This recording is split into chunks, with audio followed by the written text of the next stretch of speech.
Hello. Yo. Hello. Hey. Hello. Good evening, everyone. This special English edition of the talk show, because we have a special guest tonight. It's also a special edition of the talk show. And I wanted to do a quick intro because, maybe not everyone is familiar with Dan and what he's been doing. So our guest tonight has a bachelor in computer science and theater and a PhD in artificial intelligence. He's worked at NASA and participated in the team that planned a return to the moon and eventually Mars.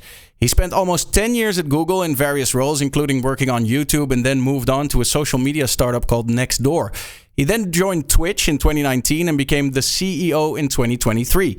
He's taken on the role of CEO in his own way, connecting with streamers all over the world, streaming regularly, and also ushering in a new era of transparency and open communication at Twitch. Our guest tonight loves music. He sings, plays the piano, and also the guitar. And also he seems to enjoy chewing on ice cubes for some reason. He lives in a kind of log cabin in the woods with his wife, 2 grown children, and dogs. Ladies and gentlemen, please welcome the CEO of Twitch, Mr. Dan Clancy. Thank you. Daniel, thank you. Now that I have nothing to add, you've just covered everything. We might as well go home, right? I wanted to give you a good introduction for everyone who may not be familiar with what you've done before Twitch. And we've assembled a wonderful cast of streamers, so I'd like for them to introduce themselves quickly and just tell you who they are and what they've been streaming. This is really the peak of Dutch streaming. They all stream in Dutch, and they are some of the best creators out there. So let's start with Donkaaklijn. Yeah, my name is Donkaaklijn, which means jawline, and I'm formerly known as the Dutch CEO of Twitch. All right. And I stream mainly shooters, so that's okay. Morrog. Yes, I am Morrog. Been streaming for almost, 10 years now. Just after Justin TV, so one of the OGs on Twitch, and very nice to talk to you. I think we talked to each other at Twitchcon, but you talked to a lot of people there. But nice to the channel rings a bell. Nice. Fems. Hi, my name is Fems. I've been on Twitch for 8 years, so it's quite a while. I started out doing World of Warcraft streams. I still play World of Warcraft, but my viewers think it's really boring. So now I do dancing and DJing and things like that to make it a little bit more special for myself and also for my viewers. Cool. Puck? My name is Puck. My Twitch name is a little bit complicated for you, I think, then, but it's pronounced as Puxque. Puxque. Yes. Pux. Maybe Great. you can call you Pux. Or... Yeah, just call me Pucks. Then you can call me Pucks. No, I've been streaming for 8 years as well, and I mostly play shooter games. Den. So hi, my name is Denzel, and friends always call me Denna, so that's why my Twitch name is Den. I mainly cover variety streaming, so it goes from shooters to race games to single-player games. And most of the time, I'm a completionist as well. So I'm 100%ing everything I try to play. That's it. Right. Nessie. My name is Nessie, or Nessiruu on Twitch. I'm a variety streamer. I've been streaming since 2015. And I love to do productions. I play a lot of Just Dance, art, basically anything you can find on my channel. George? Yes, hello there. Nice to meet you. My name is Sjors, which roughly translates to George in English, which might be a bit easier for you to pronounce. I've been streaming for almost 6 years now, and I do mostly gaming streams, but occasionally I like to do some bigger productions as well. And I do cooking streams together with my mother, and I like to do, all kinds of different things, but mostly gaming. And last but not least, Serpent. My name is Rick, on Twitch as Serpent. I think I've been streaming the longest because I was already active on livestream.com. I used to stream a lot of gaming, but now I do what I would call transformative reacting content. Just having a laugh and open discussion. Cool. Yeah, and I'm Daniel. I've been hosting this show for, I think, about 5 years now. And I've had all kinds of streamers on, and we every week we talk about current events, but also what's happening over at Twitch. Whenever you make a change, we discuss what it means for us. And welcome, Dan. And you have different streamers every week, or is it generally a similar crew? No, we tend to switch it up. So a lot of these streamers have been on multiple times because it's still a pretty small club of Dutch-speaking streamers. But mostly we try to give new people a chance as well, and also not just invite over the bigger streamers, but also give smaller streamers a chance. Great. Well, thanks for having me. I'm looking forward to it, and I should say hi to everyone in chat. I switched over to keep an eye on chat, and of course, you know, about many of the conversation in chat I can't follow since I don't speak Dutch, but I get the hello, the hi, hello, so I understand that, you know. And it's going fast as well. Yeah, it's going really fast. Well, the thing about the Netherlands is everyone speaks English, so maybe the chat can stay in English today as well. I think they should do what they want to do with each other, because the reality is that, you know, and it's interesting, as all y'all said, you know, you game a bit now, you do other, you know, some of y'all do other stuff. And that's one thing that, you know, I started out where I wasn't gaming. Okay. And, you know, I'd play the piano and sing, or I'd talk to people, I'd hang out with people and answer questions. And yesterday I did a Fortnite stream. I've done like 4 or 5 gaming streams. And it's the opposite of what many gamers have realized, because I feel odd because I have a hard time keeping track of chat because I'm focusing on the game and the people that I'm gaming with, right? And then I have a voice channel with the folks in the game, and so I feel like, oh, well, I shouldn't be sitting there, you know, responding to everything in chat. And it's funny because it's sort of the inverse of what many Twitch streamers have, where they game for a long time and then they start just chatting. Yeah, maybe we can touch on that in a little bit. I just want to lay down some ground rules. Everybody's equally important today, so if you want to ask something to Dan, if you want to interrupt, it's all fine. And if things really get out of hand, I'll step in. But let's just start off, because I know there's definitely going to be some critical questions. Let's just start off with the good news. Twitchcon, 3 years in Rotterdam. How did that come to be, Dan? Yes, well, and when I believe when I met, I'm not sure, because I met a few of y'all when I was there. You know, I chatted, and I think a few times I was kind of hinting that we might have. You said you gave me a hint, and I still today don't know what the hint was. I think the hint was, I think you'll be happy about it, or something like that. Yeah. Right. That's what I think. I think you'll be happy about it. It was something like that. Yeah. I thought I was kind of cueing that we were coming back to Amsterdam. Yeah, so last TwitchCon was great in Amsterdam, and in general, if you go back in time, we had this idea that we'd always move around the European TwitchCon. Okay, which in first blush seems to make sense. It's like, oh, 1 year be in Spain, 1 year be in France, 1 year be in Germany, 1 year be in the UK, and just keep moving it around. The challenge is running a conference where you move it around is a lot more complicated and a lot more expensive, because every time it's a new conference, you know, you have to figure out the layout of the auditorium. You have to figure out the right hotels to stay at. You have to figure out everything to make it work. And so that adds a lot of expense. Okay. It's also for attendees, every year it's a new conference. And so we realized very few people do that. If you'll notice, most big conferences, they find the city and they stay in that city. And so we made the decision, look, to make this work, we need to find a home and stay there for a little while. And, we talked to a lot of people about doing this. And the interesting thing about Europe is if you have it in France, then the people in Germany think of it as a French TwitchCon. And if it's in Spain, then the people thinking of a Spanish TwitchCon, right? Yeah. You also have the language problem as you have it in different countries, because, if we're having it in France, then, French, not that everyone speaks English. Whereas Amsterdam, we can have it as an English conference, because in general, everyone in Amsterdam, everybody speaks English. It's centrally located. And the thing we found out by talking to a lot of people is, in general, then it's not felt like, in other words, people in France will come, people in Germany will come, people in the UK will come. And so it allows us to do it as a kind of European TwitchCon, as opposed to a German TwitchCon or a French TwitchCon.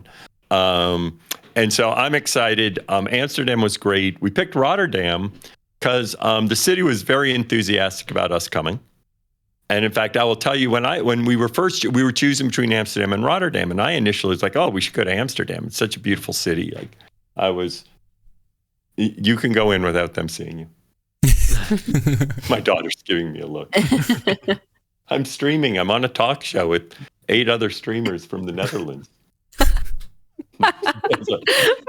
So cute. No, I did. Oh, did I? Oh, I missed it. My daughter. Yesterday, I streamed playing for. Now, my daughter's not. Yeah, she's an adult, but we're very close and we hang out a lot on Sundays. So, anyway, it's a couple hours. Yes, a couple hours. Sorry about that, Dan, for taking you away from your family on a Sunday, and thanks for doing this. But you were saying Rotterdam was really welcoming. Yeah. Anyway, let me finish that. Initially, I was like, oh, we should go back to Amsterdam. I had not been to Rotterdam, right? And I was like, oh, but then talked to a lot of other folks, both within Twitch and within Europe, and I realized that Rotterdam probably will have some aspects of San Diego in that. You will be able to really kind of take over the town. They were excited about painting the town purple. Amsterdam is wonderful, but it's still, Amsterdam's a big town. It's like so much going on in Amsterdam. You go into town and you might run into Twitch folks. And so I'm really excited because haven't been to Rotterdam. I'm going to go. I'm coming over there at the end of February. And but I've heard great things about it, and I've heard it's going to be really super. To really feel like Twitch is taking over the town, which I think is great when we go to San Diego. I think it'll be great in Rotterdam. Fems, do you want to touch on this because you've been living in Rotterdam for a while? Yeah, well, I have to say I never worked with how do you say gemeente? A municipality. City? Yes. Gemeente, the municipality. So there goes my English, but from what I've heard, they really want to work together and do things outside of Twitchcon to make you feel like Twitchcon is not only at Ahoy, but at the whole of Rotterdam. So I'm really looking forward to that. But I have to be honest, like I'm biased. I live here, of course. Well, of course, it's an amazing city, but it's really special to have it be at your own town. So I can't really say like, oh, Rotterdam is better than Amsterdam, because of course it is, because I live here. But I do think it's a really, really good choice. And I really hope that the entire city will be purple and there will be a lot of more events going outside of TwitchCon as well, like parties and things like that. It would be really nice. I'm really looking forward to it. Yeah. Yeah, I guess we're all pretty enthusiastic about the TwitchCon settling in our country for the next 3 years. As you said, that's probably a cost-cutting measure, or at least a cost-saving measure. And also, I think it might be cool to actually feel more at home over the years because you get to know the place. And yeah. I think that for me, that's, you never know what'll, we made a 3-year commitment, but my view is, assuming everything's going, we just keep doing it because, you get a home, it works. That's the way most conferences do. They find a place, it works for the conference. Everyone gets used to it. They get excited about going back there. That's the way San Diego has been for Twitch, for TwitchCon, because we've been there numerous times, and people get excited about going back to San Diego. I do think that maybe a small advantage will be that when it was in France, lots of Dutch streamers were kind of like doubting if they wanted to go, but then going to France for a time is kind of like an additional reason to go. So maybe some streamers may kind of not want to go 3 years in a row. Yeah, if they come from other countries. It might be. That's one thing. I think that's when you move it around. They think that, but then I think you also establish. We're kind of like picking my holiday destination that way. I was really hoping it was in Spain, so I could go to Spain. That's like a nice excuse. Yeah. So unfortunately for Serpent, he's going to have to do his vacation at some other time. Yeah. Vacation in Rotterdam. Vacation in Rotterdam, yeah. I mean, the sad part is we can't travel, but like the huge benefit of having it in the Netherlands is that a lot of viewers are coming as well. Like, that's really nice. A lot of viewers wanted to come to France, but like the trip is quite expensive. You have to book hotels. However, because it's in Rotterdam, you can, if you're from the Netherlands, you can just take a train in the morning, go to Twitchcon, and to be home in your own bed at night. And that's a huge advantage for us. Yeah. I think also for Belgium, because I'm from Belgium, I'm not from the Netherlands, but like I think it's the same for us because Rotterdam is like literally an hour by train or by car. So I think a lot of viewers will come, but also a lot of streamers, because last year it was always like, oh yeah, it's in France, I'm not going, it's too far, blah, blah, blah. But now it's like right around the corner. It's just no excuse not to go, actually. So it's really nice. I also think part of it is, you see, when we move it around and you're like, oh, I won't go this year, I'll wait till it's closer, because you're always like, well, we're going to move it around. Once you pick a place, then it's kind of like, oh, well, if I want to go, this is where it's going to be, so I'm going to go, right? It's no longer, oh, well, next year it might be in Spain, so why don't I wait till it's in Spain? Okay. Yeah. And so I think people will be announcing longer. People will be like, no, I really want to go to TwitchCon. And it becomes more of an EU TwitchCon to attract people from all across Europe. Yeah, so what's the overall reaction from people who are not from Europe? I have not heard any bitching. That's good. That's good. So, I can't speak authoritatively. I don't live in Europe. No. And if they were bitching, they might have been bitching in Spanish or French or German. So I might not have even understood their bitching. But so far, I've not heard any complaints. So, okay. So good news. Next 3 years is going to be Rotterdam. Let's start off with a little critical note. One question that has been sent in by literally every streamer here, because I asked them, what are things you really want to discuss. But I know Donkaaklijn was the first to actually send in this question. Don, I think you can speak for all of us when you say...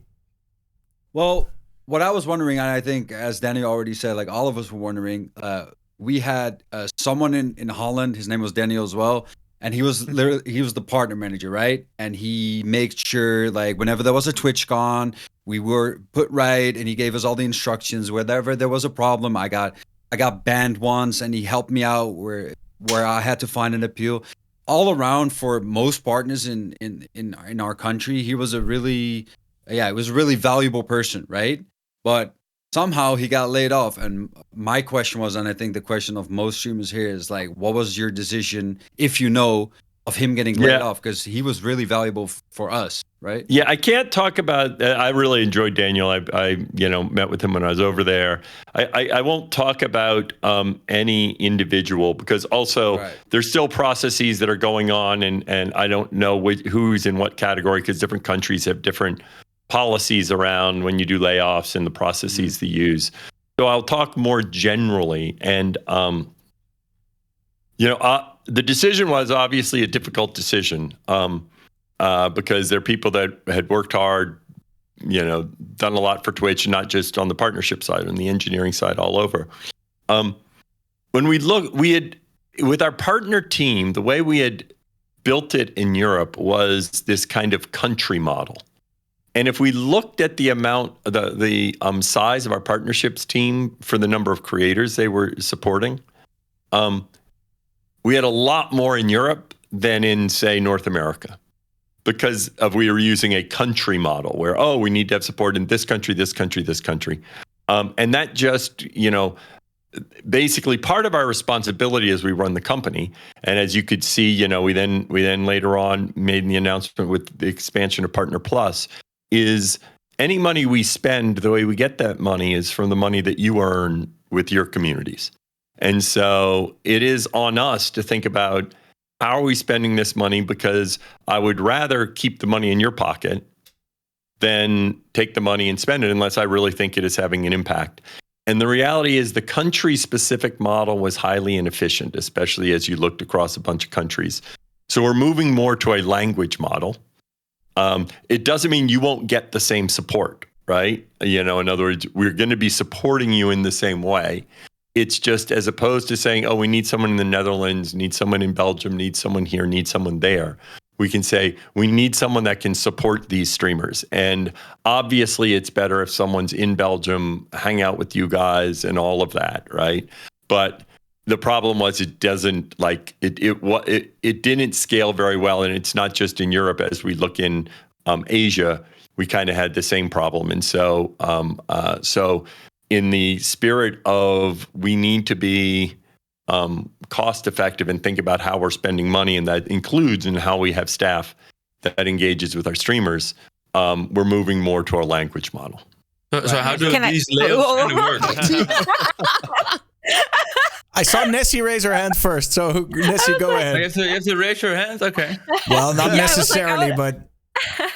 No, I mean, I understand like exactly the point that you're bringing forward, and I agree with it in part, but on the other hand, it also doesn't really make sense because you say we're moving to a language model, but for the Benelux, like it's just Dutch because we stream in Dutch and not in English.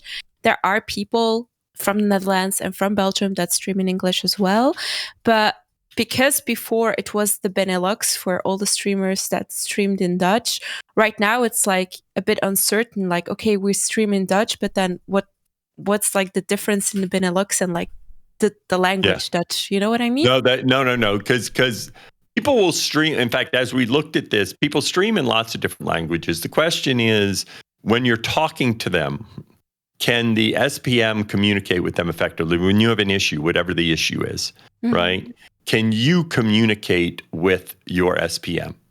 Okay, and so it's focused, and it happens that it obviously it's not 100%, but it's darn near 100%. Of the streamers there do speak English. They may not stream in English, but then an SPM that speaks English can communicate with you, can talk about whatever program we're launching, can talk about whatever initiative we have, can understand your issues in terms of, hey, my payment didn't come through, this isn't happening, this isn't happening. So it's not about the language you stream in, it's about their ability to communicate with you. Okay, that's clear. Thank you. Is it so that because I get where you're coming from, sorry, but the problem that I'm trying to address is the fact that we, like most of us, had personal contact with Daniel, right? Yes. So are you implying that the next customer support that's kind of coming for our language, is there going to be direct contact? You'd have personal support too. Yes, that in fact. Now, the difference before was all of you had personal support from the same SPM. Right. It's not necessarily going to be that all of you, it may be that all of you have the same one. Okay. But it's not necessarily that all of you have the exact same one. Okay. But yes, we intend to provide you similar support. I will say this again, I'm a big believer in being, forthright and honest. And I don't know the specifics about the number of partners that Daniel was supporting. Part of what we had was sometimes it was probably the case that we provided a lot more in-person support in certain areas only because we had a person in the country and they had a smaller number of partners. Okay, so they would get a lot more support. Whereas other people, if you were in England, you wouldn't get as much support. Now, I don't know if that's the case with you, okay, because I do not know what the numbers were in terms of how many Daniel supported, all that. But it was very uneven. In other words, you'd have a partner manager, literally some partner managers would have twice as many as another partner manager, and that's just because of the country model. And Daniel, I think, did a wonderful job, right? So I can't say everything Daniel did, your new partner manager, but absolutely it's important to have that personal touch, that you have someone that you can go to deal with. I do think that personal touch. So sorry, I already said something. Maar. Yeah. So I completely agree with everything the other streamers said on this topic, and just wanted to add, like, this is something that I see more happen on some subjects from Twitch, where there is like a drastic change before there is like an solution to the matter, So now we are seeing that our partner manager, which we know personally or have good contact with, and doesn't matter like why he got laid off, but the bigger picture would be that we know like what is going on right now. Maybe just before we get the message that we hear it from him, like, hey, I got laid off, and this was it. So we get a little bit like clueless about like what's going on right now, Yeah, so I understand, Morrog, that as you know, we often are trying to be, as transparent as we can with something, and also prepare you in advance and all that. With something like a layoff, we can't really do that because, and in fact, we can't even work out the details of who's going to be supporting you because we can't tell everyone in the organization that this is happening. So therefore, the work we need to do to, handle the transition for you, we can't do because we can't tell everyone in the org, oh, we're doing a layoff in 2 months. These people are going to be affected. And part of what we do, it's important for you to understand, we actually, like, for example, right now, Daniel is still employed. Okay. The way we do it is they're employed for a period of time before, so that they're continuing to get paid and all their benefits. We could have them continue to work to help the transition after the announce. But we made the decision that those people that are impacted don't need to show up to work, don't need to do anything for us. They get that time period to start looking for a job, take off, spend time with their families, do whatever they want. Right now, that's different than some areas where they do layoffs, where this notification period, you keep working for 60 days, and then but for us, they all stopped needing to show up at work, and which I am sure all of y'all, being friends with Daniel, want him to not have to show up for work so that he can focus on his next opportunity. But that means for you, the transition is more abrupt because we couldn't notify folks in advance and then have a smooth transition. All right. Taking this to the sorry. Oh, sorry. I have one more thing to add, which I think is important because it's also a bit of a difference between the Netherlands and Belgium, which I find very interesting in the management of partners, because Belgium is a very complicated country because we're kind of split in 3 parts. We have the Flemish part, we have the French part, and we have the German part. And in the Flemish part, there are basically really little partners. We have maybe 7 or 10 partners that are streaming in Dutch. And because Twitch in Belgium is still growing, it's growing slowly, but it's growing, it's getting there. The numbers of partners are also not so high, So I feel like requirements for partnership at this point is basically almost impossible for Belgian streamers. If Belgian streamers reach 75 to 80 viewers, that's top tier. That's as if you would get 1K in the Netherlands or so, So I think a lot of Belgian streamers, and it's just because I got this question a lot, are afraid that partnership in the next year or 2 years is going to be impossible because of globalized requirements of actually unofficial requirements of 100 viewers for 3 months or whatever, and I think that's why a lot of people in Belgium right now are a bit concerned about the layoffs. Yeah. So first of all, we're not going to change the partner criteria. You highlight something that is just a challenge that, in fact, Twitch is a language-based platform often. Okay. And there are certain cases that when we set a threshold for, let's take partnership or for any of our programs, that in fact they can become very difficult because the potential audience is much smaller for this language than another language. And the reality is, having different thresholds by different language, and then we've talked about that, right? Saying, oh, well, what about this and what about that? And unfortunately, it just gets too complicated, especially because the language you stream in can vary. We don't always know the language you stream in. As soon as you start doing it, then and so I'm very aware of the challenge that we have as we set thresholds. But we are not going to be, changing what we have now to make it harder. But I understand it's already harder for a Flemish streamer. It's just because I had a feeling for the people that got partnered recently, that requirement of 75 viewers was it was okay. Once you hit it, it was fine. You would get the partnership. Whereas, for example, in the Netherlands, there are a lot of prominent streamers that are getting really high numbers. it's a bit different because then they say, you need to get like 100, you need to wait 3 months and then maybe you can try again.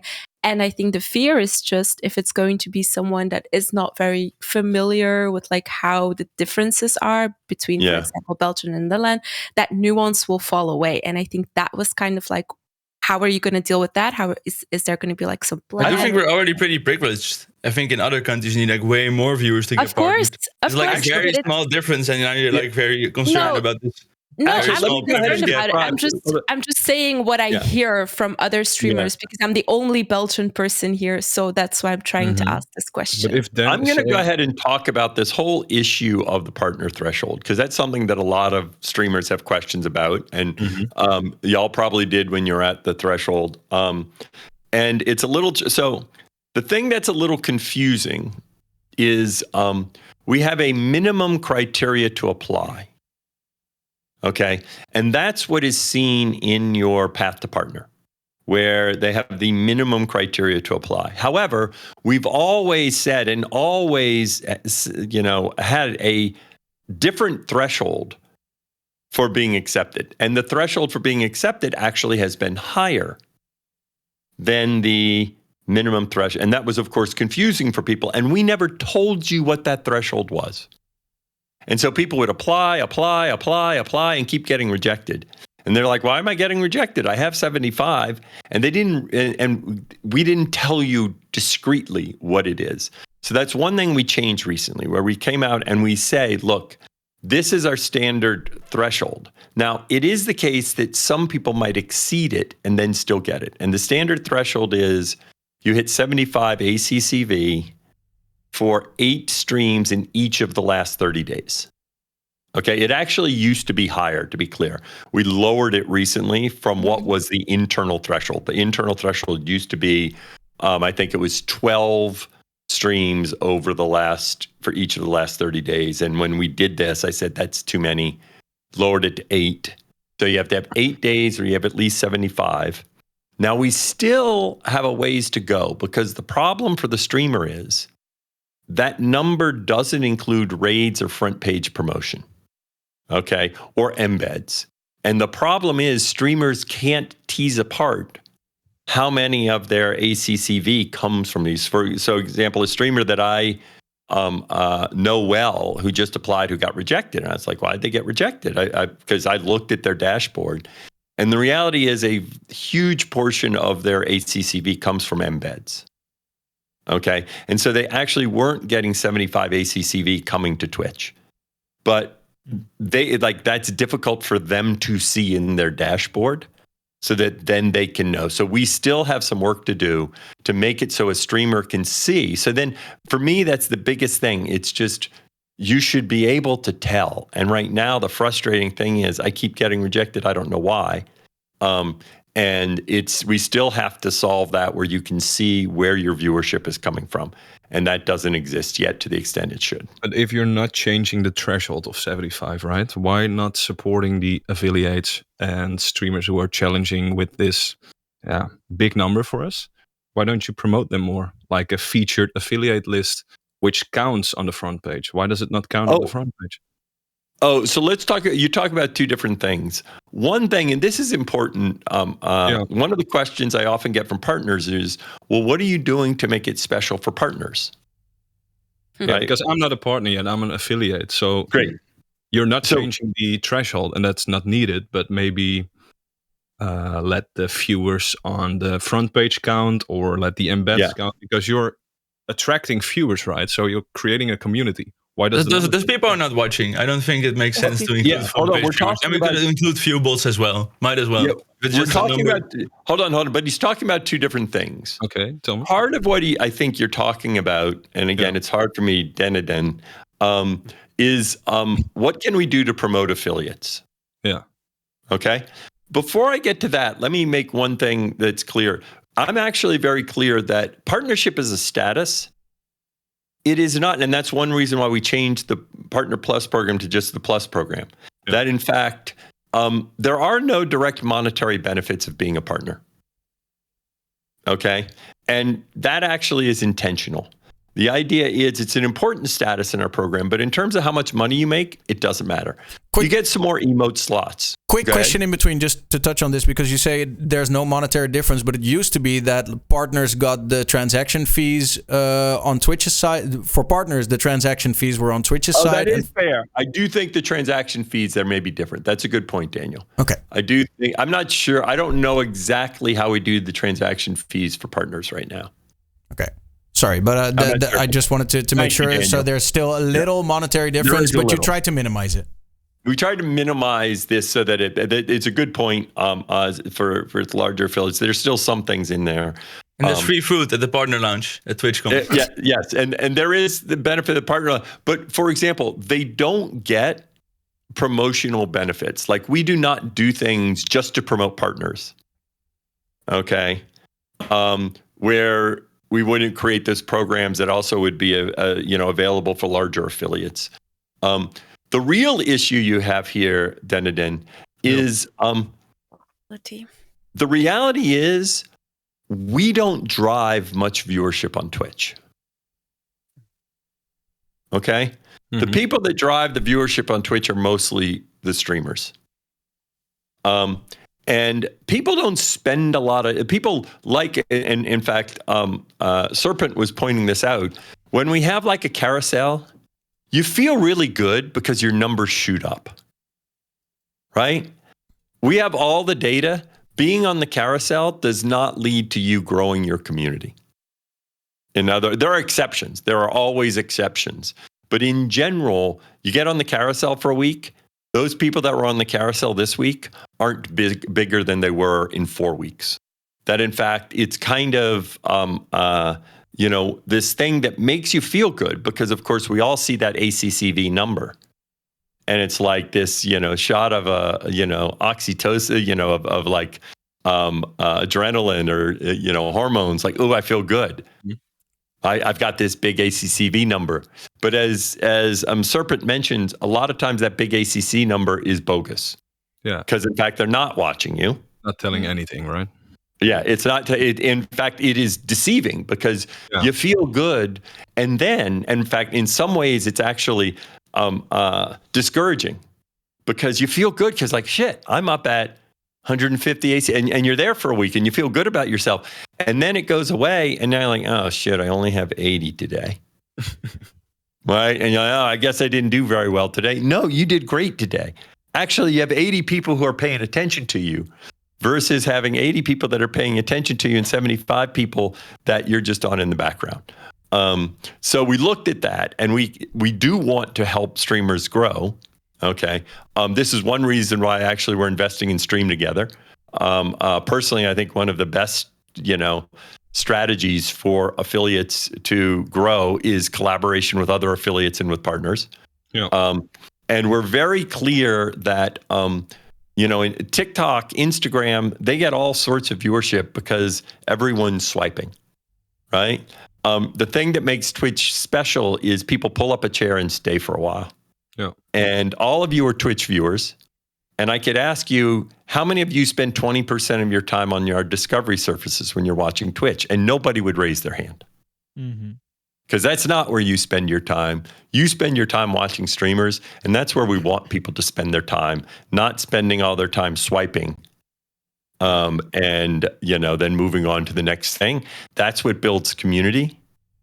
And the best way for us to help you is to help you collaborate. Because I know I'm going on a bit here, but I'll use this analogy that I've used with other people that they really appreciated.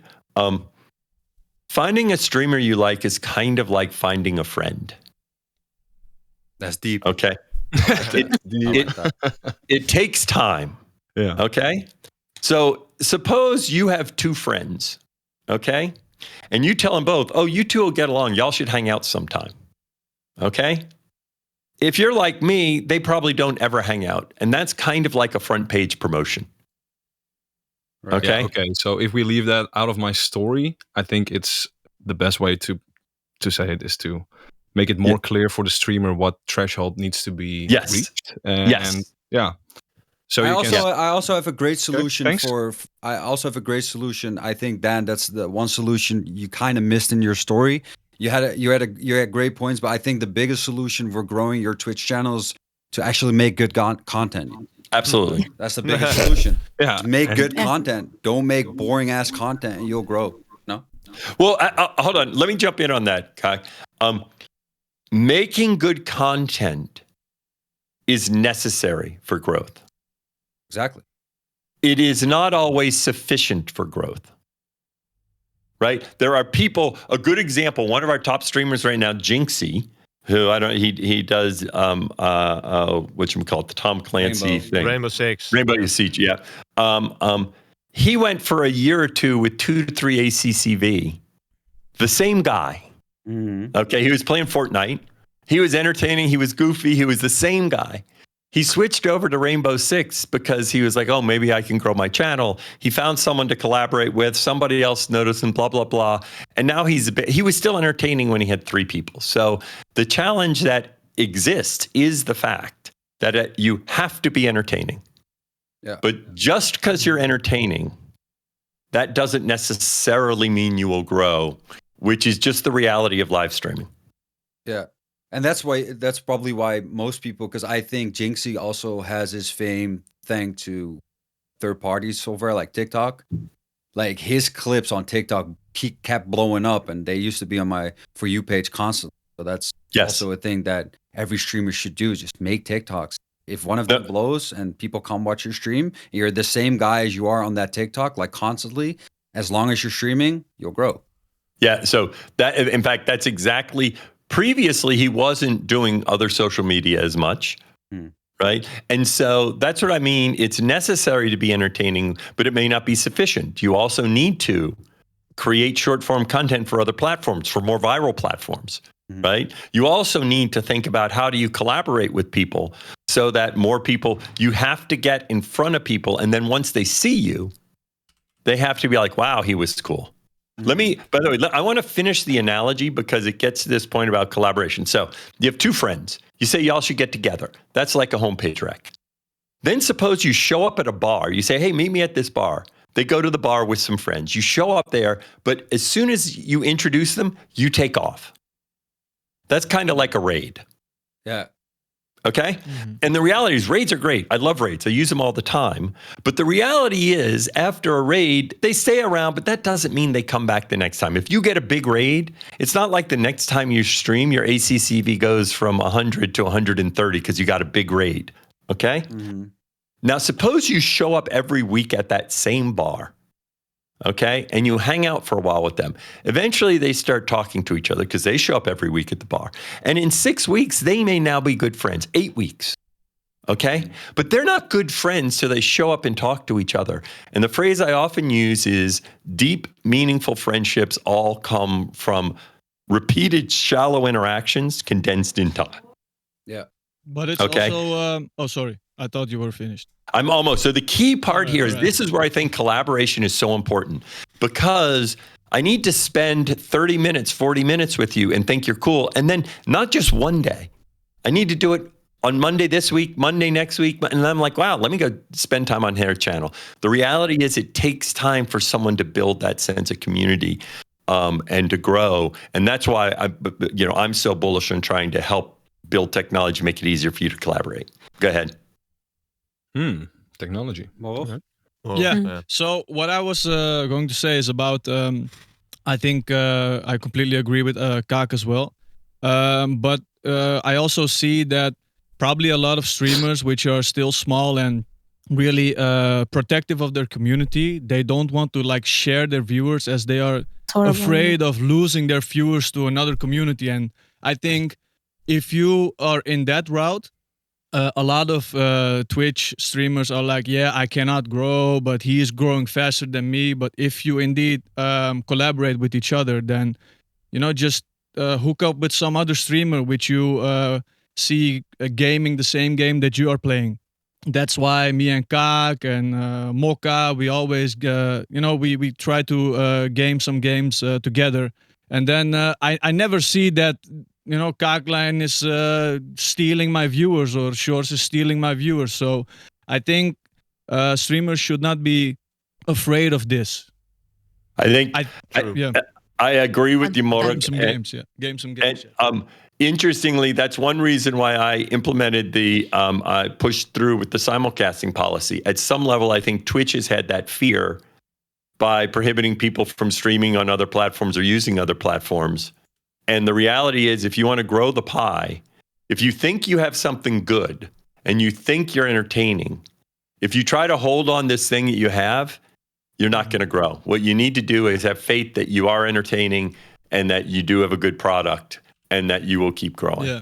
I just wanted, before Shores is going to talk half an hour, someone in the chat said, yeah, this would be less weird if you would collaborate with smaller viewers, streamers. But I did that a lot, you know.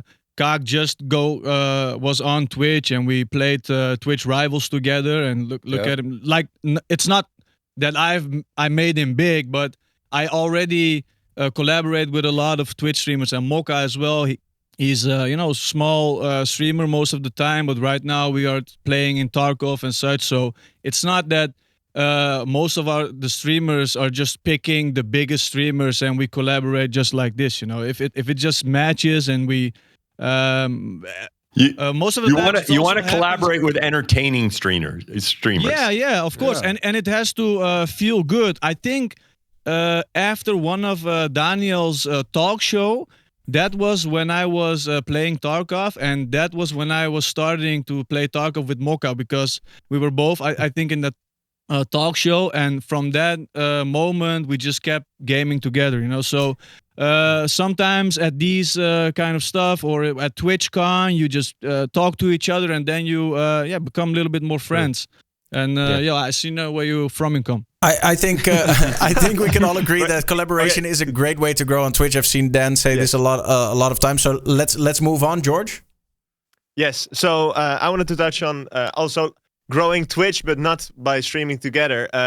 I think there's still a lot to gain here in the Netherlands of people getting to know Twitch. I feel I'm 27 myself. A lot of people my age have never heard of the website. I mean, they know YouTube and of course they know TikTok, but haven't heard of Twitch. And I've been fortunate enough to work with the Dutch Broadcasting Television Network, the biggest we have here in the Netherlands.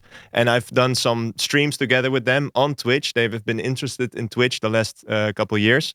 And it was very helpful that Daniel, the Twitch partner manager, was there with the conversation to get the Dutch Broadcasting Network onto Twitch. And from what I've heard recently from the people that work there, they are starting to, make Twitch an official, next to like YouTube and TikTok and of course the television itself. They're looking at Twitch to make it a real official platform within the Dutch television network. But now that Daniel's not around anymore, I was wondering, are there any plans for that? Like, how could we get more people in the Netherlands to go watch Twitch, and especially with such important strategy points as the Dutch broadcasting network? So you highlight, first of all, we'll still be supporting the relationships. So again, it's still something to be done there, and it's interesting. I don't know if the Dutch, television thing drives more Twitch viewership or not. We do think a lot about how do we drive increased Twitch viewership. That's absolutely.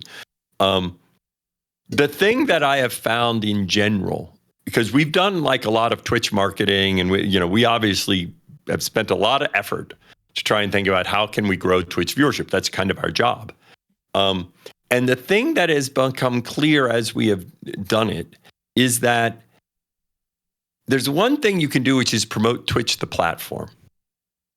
And when someone shows up at Twitch, but they don't have an affinity for a creator yet, this whole live streaming thing, they just kind of like, oh, that's kind of cool.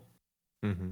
And then they wander off, because actually finding that streamer you like, spending time with them, all of that, it's really about the streamer connection.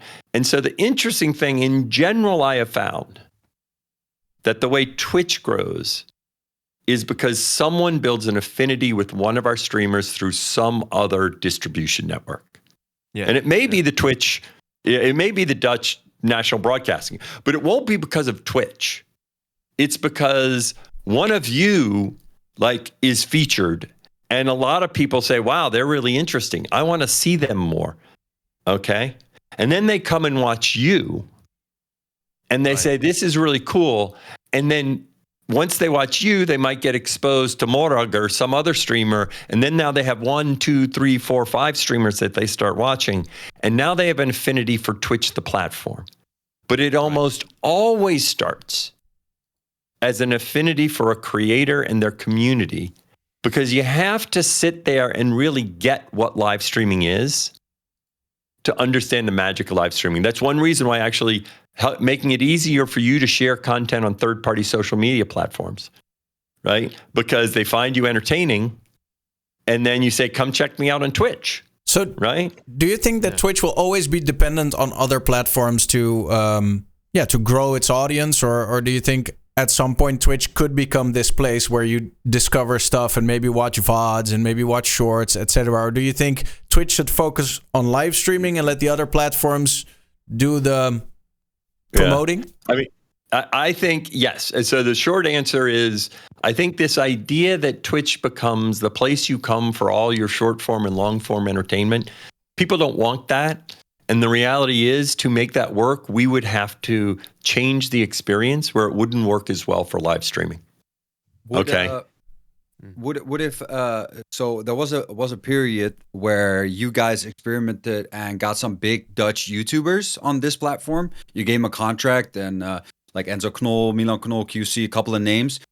Do you personally know any data on that, if that actually impacted the platform in a positive way? Or I do not know about those particular streamers. Right. I do know that in general, when we're really new in a market, okay, the way we have often grown Twitch is by getting notable YouTube creators to start live streaming. And we call them YouTube creators. The best way to describe it is notable short form creators to start live streaming. Okay. That once we grow to a certain size, that tactic tends not to grow the platform. In other words, it's good to go from 0 to 10 or 0 to 15, but it's not good to go from 15 to 60 miles an hour, 70 miles an hour. And so we've often experimented with continuing that, and it just, once you get to a certain scale, that doesn't grow your viewership. Because I think sometimes you acquire these people, and the people that come over already were, watching them. So I personally, I am more bullish on taking our creators that know how to live stream. The other thing that happens is sometimes those people are not good at live streaming, right? Because there are YouTube creators that are not good at live streaming because it's not the same thing.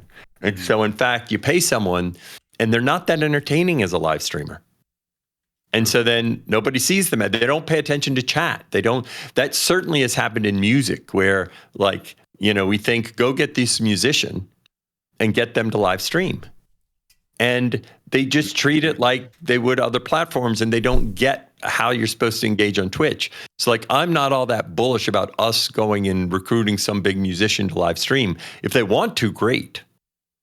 But I'm much more bullish about taking people that have demonstrated an affinity for live streaming and doing what we can to do to help grow their audience. But So wouldn't it be interesting? Wouldn't it be interesting? Because I've seen the creators that Donkaaklijn's talking about that went from YouTube to Twitch in the Netherlands. And I think the biggest problem, and it's coming back to your analogy with the bar and the rates, is wouldn't it be a good idea if those contracts would still exist in the future to have them like, I don't know if that's possible or not. I mean, actually, you have to try and get them to rate other streamers. I mean, the problem is people come for the YouTuber. He's live for like a couple hours, and then he goes offline, and the people that were in his chat, they disappear from Twitch because. But George, sorry to interrupt you, but because I think this is kind of a moot point, because then you've kind of decided to stop offering these contracts altogether, right? Yeah, well, it's not. Let me describe where I would be open to offering a contract. Okay. The big thing we've stopped doing is offering contracts just to, keep doing what you're doing, because I think that's inconsistent. Now, if we can spend money to grow the platform, where we spend money here and we get more money back because we can see that, if we spend this money, then the platform is bigger. Okay, well, that's different, right? Because then you're spending money for growth and you're getting payback over time. Okay. Now, I am dubious that this will be an effective technique, by the way. To be clear, I think in general, you're highlighting the issue about getting them to raid folks. I don't think that's enough. My instinct is we haven't tried everything here. Okay. But we've tried a lot of stuff. And in general, once you get to a certain level, it doesn't pay back. It doesn't drive the growth given the cost. Okay. Another way to think of this is, suppose I'm paying this to do this. The only way I'm getting that money is from the money I take, my share of whatever money that comes in from what you're creating. And so you're like, look, if you're going to spend that money, you should be pretty confident that in the end, it will grow, the platform, right? And that my channel will get bigger and all that. And so I doubt that that is the case given everything we've learned, Daniel.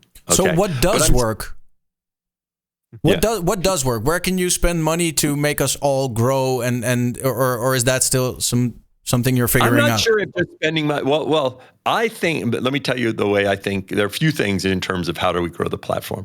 I think one thing we plan to do is I think there's a lot of cool shit that happens on Twitch, and I think only a small percentage of it makes its way to other third-party platforms. Okay, because it takes a fair amount of work in terms of getting the clip, editing the clip, getting it, blah, blah, blah. Okay. I'll use an example. Like on any given stream that I have, there are probably 4 or 5 clips that I think I should be sharing as as a brief moment of something cool that happened. But I don't, because it takes a fair amount of effort. It's not easy for my viewers to do it. They can't easily share. I think in general, we want to make it much easier so that all the cool shit that's happening on Twitch becomes much more prominent on other third-party platforms, because that's where the eyeballs are. Short-form content is better for discovery. Yeah. So right now you have like the ability for creators themselves on Twitch to have clips exported to TikTok, for example. Is that that feature that you'd want to experiment with, giving the option to viewers as well? That's one thing. We would still allow you to control if you allow your viewers or your editor, who ultimately you get to choose. But yes, okay. And I'd love for your viewers to get social cred on your channel if one of them blows up, right? That basically, suppose someone shares something, it like goes viral on TikTok. You're going to want to call out that viewer and say, D-Dog just created this video and it got freaking this many views, and the whole community is going to celebrate D-Dog. Yeah. Because he put some extra effort in to make that video, and then it's going to drive. So and actually on TikTok, I've talked to Twitch streamers that use TikTok, and they say they often, because the way TikTok algorithms work is you want it on a bunch of accounts. So they often create like 12 and 15 different accounts, because stuff just coming from one account isn't the best way for things to get popular on TikTok. So I think short form content is great for discovery. We need to help make it easier for you guys to create, your audience to create, more people to see the cool stuff you're doing. So then people are like, oh, let me go check it out. I view simulcasting as going to help us grow. Okay? Yeah. Because, sorry. Go ahead. No, jump in. Isn't one of the pitfalls, I mean, I 100% agree with everything you say, but isn't one of the biggest pitfalls of that strategy is like if either of those third-party companies is going to heavily invest in their live streaming platform, that it will kind of undermine the growth of Twitch. Let's just say TikTok right now is, pushing vertical live streams because they've seen a lot of people also streaming games and stuff like that. I mean, I just wonder, like, how do you deal with that then as a company? I just find it interesting. Nessie, so first of all, whenever you do things like this, the world doesn't exist without, upside doesn't exist without risk. Mm-hmm. Right. And in fact, the biggest way to not grow is to be afraid of this. It's kind of very much like the thing that I think it was Morrog brought up about, I don't want to share my viewers. Right. And I firmly believe. Now it sounds like I don't want to share my viewers. No, but I firmly believe, that the experience on TikTok and I use the phrase community-centric live streaming because I think it is a mistake to think that all live streaming is the same. Yeah. Okay. I agree. There is something about that community experience of showing up regularly, recognizing people in chat, right? The creator recognizing you. The reality is on TikTok, I challenge anyone to watch a live stream for more than 10 minutes on TikTok because you're programmed to swipe. Like you'll be watching and saying, "Oh, that's interesting, but come on, I should swipe. Right? And I'll use a comparison, and I have some data to support this. Of course, YouTube has spent heavily to grow their live streaming. Yeah. Right? Now, YouTube isn't quite the same as TikTok with the swipe, but YouTube is a lot like it because their related videos are kind of like a swipe. Okay? And everyone, when they use YouTube, just for VODs, if you use YouTube for VODs, what do? You're watching a VOD and you're a little bored. You look to the bottom right, and there's a bunch of candy down there. And then you see something cool and you click on it. And you leave the VOD halfway through. As soon as that VOD gets a little boring, you watch another VOD and another VOD and another VOD. And by the way, I was at YouTube. I ran product there when we leaned into related videos, and that's been the magic of YouTube. The reality is, newsflash, sometimes live streaming is boring. When I walk away to go to the bathroom, that's kind of boring. Okay. Not on my streams, by the way, but continue. And the thing is, if you're a swipe away or a click away, and you're tempted, I was talking to T-Pain about this, about YouTube, and I said, you know who your biggest competition is with live streaming on YouTube? It's this guy called T-Pain, because he puts up all these cool VODs, and whenever you're live streaming on there, all your VODs are down to the bottom right saying, "Oh, come check me out." Okay. So I firmly believe that the other platforms such as TikTok, YouTube, Instagram, I think the live streaming there is actually very different. I don't think it has the community experience. I think it's more just a lot of people watching with chat flowing by. Okay.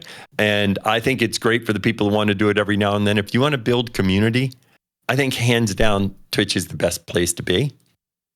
And so I can't guarantee what I'm saying, Nessie, but I'm pretty darn confident. I don't think you can have your cake and eat it too and be a great VOD platform and be a great live streaming platform. I think you have to choose. And TikTok and YouTube have chosen. You know what matters to them. Okay. And Twitch has chosen. We want to be a great live streaming platform that builds community, and they're great platforms for watching VODs. Do you think there's a lot of growth left in the space? Because I sometimes feel like most people who would feel at home on Twitch as a viewer have already discovered Twitch. Do you think there's a lot of untapped potential, people who would potentially feel right at home on the platform but just haven't found us yet? Yeah, I think there is. I think there's, first of all, a lot of things we have to do on the platform to keep people. We've had a lot of people come to the platform and enjoy it for a while and wander off. Okay. And I think they wander off because they get busy. Okay. They get a new job. They get a girlfriend. They get something that changes in their life. And we don't do as good of a job keeping that emotional connection when, as opposed to spending 10 hours a week, you're now spending 6 hours a week. Okay. And in general, the phrase I've now realized is, we talk about all these other social networks. I actually think they're anti-social networks. Sitting there swiping is not social. Sitting by yourself, watching a video on TikTok and going, whoop, whoop, whoop, that's antisocial. Okay. I think Twitch actually is a social network because of community.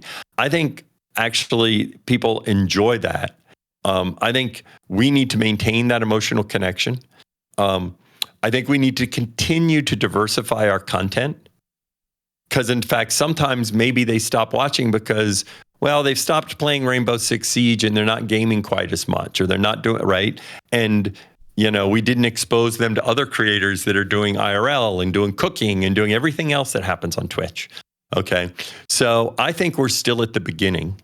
That yearning for community, I think, is stronger than ever in terms of a person's need for community. That yearning for community is not just something that gamers experience. Okay. So I think we still have to improve the platform a lot. I think we're a far cry from having tapped the market of everyone that we meet their needs. And one quick thing I was curious about, because Twitch seems to always be a little bit like in a state of schizophrenia when it comes to being a gaming platform and also being like a live streaming community platform. And sometimes I feel like these two can be holding each other back. For instance, if I want to do non-gaming content or music or something like that, and I try to get people over to Twitch, they tend to react, if they don't know the platform well, oh, that's that gaming site, right? I don't play games, so I don't feel at home there. Yeah. What do you think? By the way, I'm just going to open the door. Yeah. Just let the dogs out. He's acting like he wants to go out there. It's just a porch. It's nothing interesting, but I'll let him. Okay, so you brought up a few different things here. One is this idea that people have a brand of Twitch. Oh, that's that gaming platform, right? And but that's how it started, right? Yes. In fact, it started. In fact, the insight from Justin TV to Twitch, as some of y'all know because you streamed, was no, Twitch is only gaming. And in fact, we would force you to game. If you didn't game, you couldn't keep streaming on Twitch. Yeah. You could not also do more than like 10-15 minutes just chatting. You really had to keep on gaming. Yes. It was a thing like 8 or 9 years ago that people told me, like, if you don't game, then you probably could get banned. Yes. Yes. So, and by the way, I think that was important in helping Twitch grow. Okay. However, the reality now is, and as some of y'all, I forget which one said, well, I used to be a gaming streamer, but now I do. Oh, I think it was Fems that said that, or it was Serpent. Oh, it was Serpent that said that, right? And now I do all this stuff. And the reality is the diversity of content on Twitch is staggering. Yeah. Okay. And gaming is still a huge part of Twitch and will always be a huge part of Twitch. Okay. Gaming works particularly well for live streaming, but non-gaming content is probably grown, as a percentage of our hours watched. It probably used to be 10% or less, and now it's 30% or more, right? Probably like 30, 35%. And so it's grown a lot. There's a massive diversity of people. I think this takes time. Okay. It's going to continue to grow, and it'll be a lot of gaming streamers that sometimes make other content, right? There are a lot of gaming streamers that, I'm going to cook. I'm just going to engage with my audience, and just engaging with my audience is fun. I'm going to have a political talk show, right? The number of political talk shows now in Europe is far greater than it was, 3 years ago. Okay. It just doesn't happen overnight. That's just the reality of Twitch. Things don't happen overnight. And yes, some people still have that, that's that gaming platform. Sometimes. And then they come and watch. Tony Robbins actually started streaming on Twitch. Do y'all know him, the motivational speaker? That deep voice? Yeah, the guy with the deep voice. He did his first stream, and he's streaming on Twitch. Like, I think it just takes time, and more people will realize. And so I think it's going to just keep growing. It'll just be not this rocket ship. I have a random question which is far from all the other subjects we have talked about. But my question was: is the cap of gift subs ever going to be raised above 5,000? And also, will there ever be the cap lifted on how many subs you can throw at one time? So, like 1,000. Good question, Kak. So let's see. Just for your information, Kak is literally the most subbed streamer in the Netherlands ever. He holds the record. I think he's gone over 11,000 subs, if I'm not mistaken. So just for your info, that's why he's asking this. So Kak, now this may shock you, but on my channel, I'm not close to any of these limits. So I am not as familiar, to be honest, with some of the limits we have, because there are a lot of things at Twitch I don't know the details. So do this, Kak. Ping me on Discord. Okay. Right? With the limits that you experience and how it creates problems, right? Because a lot of problems. Yeah. So sometimes these limits were put in as a number. That's like, because you have to code something, because if you make it unlimited, and they put something in that's like, nobody will get here. And then actually it becomes a problem. So, go ahead and ping me on Discord. I will. With which limits are a problem, and then I'll reach out to the folks that that deal with that. All right. Thank you so much, man. Anyone else want to jump in, because I still have some interesting questions as well, but I do want to give space to everyone. Well, I mean, regarding growth on Twitch, I mean, another big obstacle is, of course, the ads, which I'm sure Daniel wanted to. A lot of questions came in for about the ads. Yeah. Well, yeah. So I'm wondering, like, what's your plan for the future of Twitch regarding ads? Because they're still very intrusive. They pause your live stream for like 2 minutes, and also, I mean, George, just sorry to interrupt, but a thing that's really specific to our region is they don't give us a substantial amount of money. They don't, because the ads are being sold way less in the region. So right. we feel like we're not making enough money on these ads to warrant the discomfort they bring to us and our viewers. So first of all, let me describe one thing that you may not be aware of in terms of the discomfort for your viewers. So suppose you do a 3-minute ad break. Okay? Mm-hmm. Now, it may be, you know how you said the ads aren't being sold. Let's assume for a second, I don't know what the fill rate is in the Netherlands, but we have something called the fill rate. Okay? I'm going to assume for a second that the fill rate in the Netherlands is 20%. What that means is when there is an ad opportunity, only 20% of the time do we have an ad to show. What that means is very few or any of your viewers are actually experiencing a 3-minute ad break. Because in fact, when we don't have an ad to show them, they're back watching you. Okay?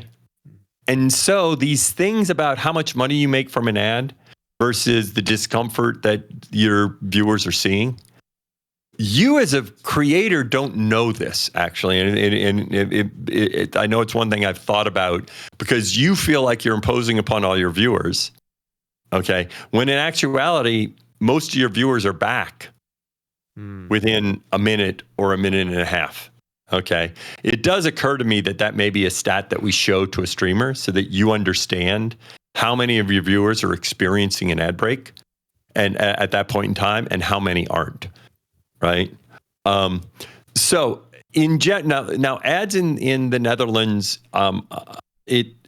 there are challenges in certain markets in growing that market to get enough ad inventory, okay? In general, we do believe, most social media platforms, ads are an important part of how you grow revenue. It's certainly the case in many of our larger established markets that for larger streamers, the majority of their revenue comes from ads. Okay.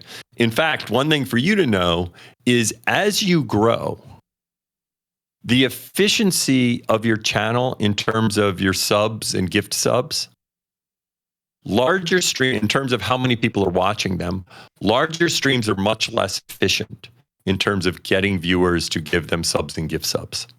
If you think of the number of minutes watched somebody is watching you, when you get bigger, a much smaller portion of your community is actually subbing and gift subbing. Okay, when you're smaller, you can actually, proportional to the hours watched you get, it's a bigger thing. And that's true across Twitch. Okay, because as you grow, ads become a more effective means of a creator making money. Just like sponsorships is an important part of how you make money, and sponsorships is a form of an ad. Right? I get this, but being one of the top streamers in the Netherlands is not like the same as being an Asmongold. So even the top streamers in the Netherlands don't seem to be making thousands of dollars or euros from ads. Well, there are two parts to it, Daniel. First of all, there's one issue, which is just the size of the audience. Asmongold's audience is bigger than your audience, so they're going to make more. Right. Yeah. The other one is the point you raised about what I'll call the fill rate. That in fact, it's absolutely the case that in the Netherlands, I'm sure our fill rate is lower than the US. This takes time to build up. If you went back 3 years in the US, our fill rate was much lower. Okay. US creators are making a lot more from ads now than they were 3 years ago or 4 years ago, because we're much better at selling ads now. Unfortunately, this is one of those things that takes time. That in fact, in a given market, it takes time to build those people. Just you know how you said people don't know Twitch? Okay. The people that are spending money on ads don't know Twitch, right? You sell one of them, they see Twitch, they get value from Twitch, especially when you move out of what's called endemic or gaming, right? You know, in other words, when you move out of gaming, they're like, I don't know what Twitch is. It takes time because you sell one person and now they know what Twitch is, but you have another person to sell, another person to sell, another person to sell. So in the long run, I know, Daniel, right now, the fill rate is low. In general, in ads, that's the story of ads, that over time, the fill rate gets better. And then you don't make as much as Asmongold because his audience is bigger, but you can make 4 times as much as you are now. Do you have any, like, is there any way to say like how long that's going to take? Because I was speaking to one of my other Call of Duty streamers who lives in England when he was here on Twitchcon Amsterdam, and he has about 300 viewers and I have about 1,000. And the amount of money he made on ads was astronomically crazy to me. He made like a couple of thousand and I made like a couple of hundred. Not that I'm ungrateful, but it's like, come on. I know it's massive difference. And one way to think about this, I don't know exactly, Kak. We've been selling ads in the UK much longer than we've been selling ads in the Netherlands. Right? We started, you know, I don't know exactly when, but, you know, in other words, some of the, like, it is probably, we probably started selling ads in the UK 3 years before we started selling ads in the Netherlands. Yeah. Okay. And now the Netherlands is not, bigger markets are always a little better because it just, things move faster in bigger markets. Okay. But in the long run, you know, let's assume you are a YouTube creator in the Netherlands. Okay. You make all your money from ads, right? This is just like, it's a good source. It just takes time to build it. Okay. Just to add to this, but at YouTube, you don't really like get this really intrusive, for me, it feels intrusive, interruption on a live stream where you are in the middle of an action. And of course, I know that you can just manually play the ads. But most of the streamers, they just do this like ad manager and it just pops up randomly. So, of course, on YouTube, I think there people tend to have less problems with it. But on Twitch, it doesn't really invite me to play a lot of ads. Will it be less intrusive in the future? Yeah, so let's talk about how, I mean, and we've done some of these things. Maybe your point of view is different, but no. So we've done some of these things already, and you know, again, you may not be aware of it yet because of the nature. So, for example, we've made it now so that I think your moderators can pause an ad and delay it, because we have that feature for you.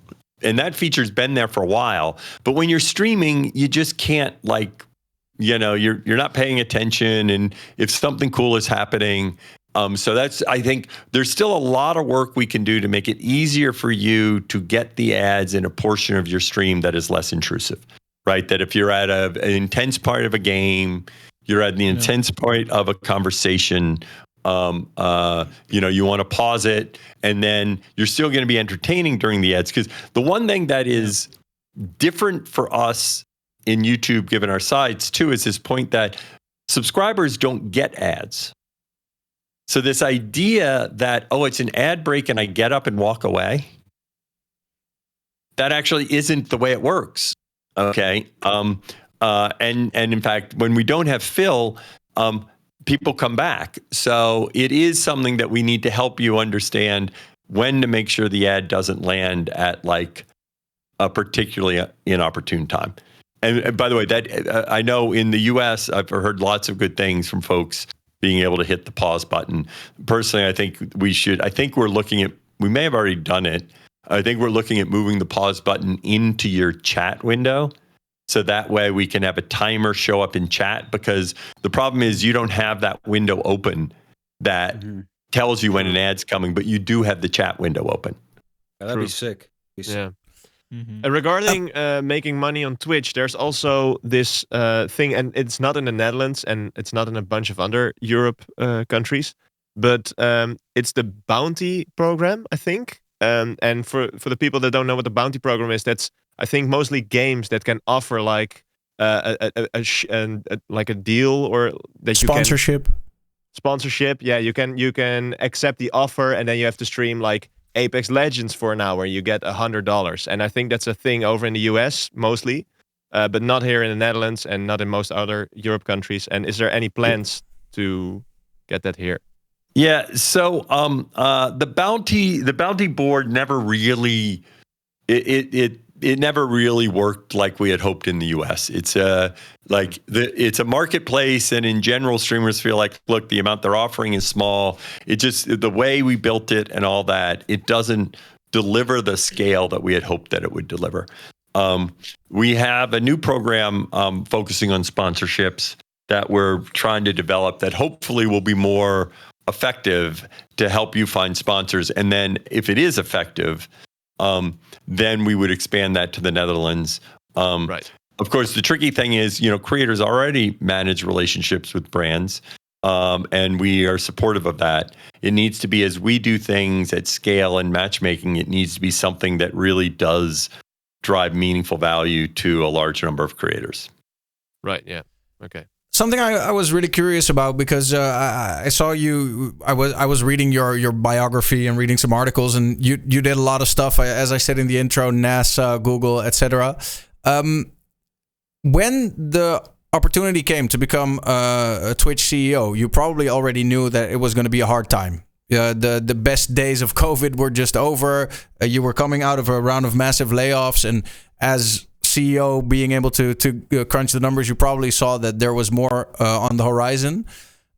In all honesty, knowing it was going to be a shit job for the foreseeable future, why did you decide to take it? Well, first of all, I was at Twitch before I became CEO, right? So I came to Twitch now, 4.5 years ago or something like that. Okay. And I came in running product and engineering, and then I ended up running all the go-to-market. And then, I don't think, I think it's actually a great job. And I mean, what I mean by shit job is, no, I know what you mean, Daniel. You had to take hard decisions. You knew it was going to be, yeah. No. So, the interesting thing about it is, I think it is, you have to make tough decisions. It's always easier to lead when everything is up and to the right. Okay. And in fact, so many folks, they jump on the bandwagon when a rocket ship starts, and they ride the rocket ship, and they think the rocket ship is exploding because of what they're doing. But it really isn't exploding because of what they're doing. They could have hired anyone. In fact, I'll take myself as an example. I ran product and engineering at YouTube. Okay. And I think if I never ran product and engineering at YouTube, and I think I'm pretty good at thinking through things, and they just got some other guy that was it, who would have been the next person at Google that they would have put in that role. Okay.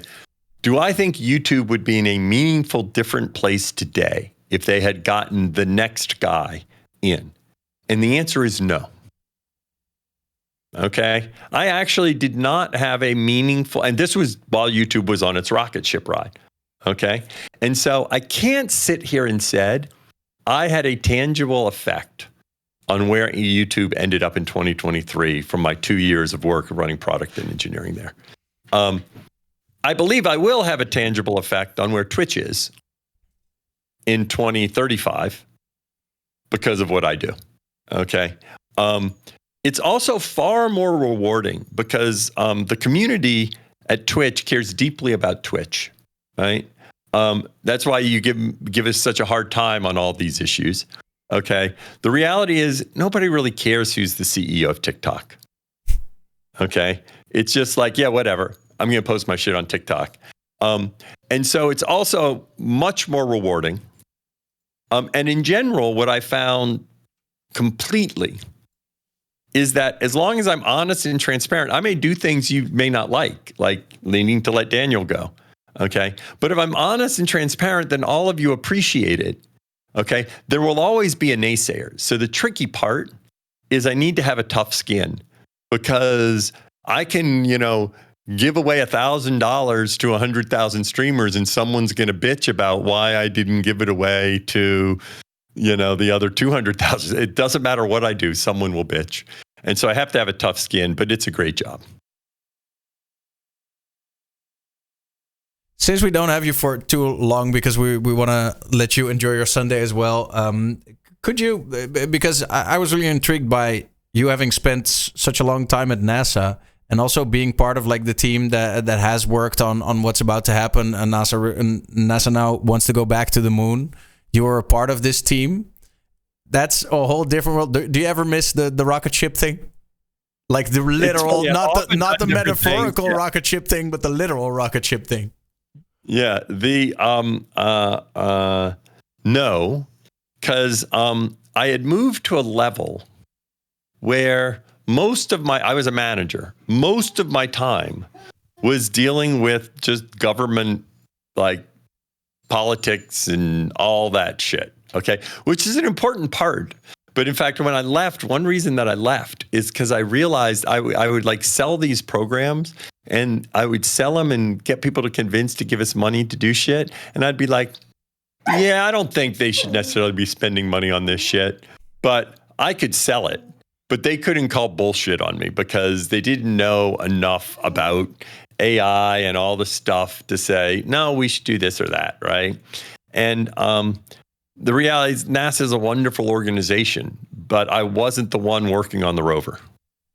Fair enough. And it's really important. And the folks that are making sure this happens are folks that kind of have lived their career in aerospace.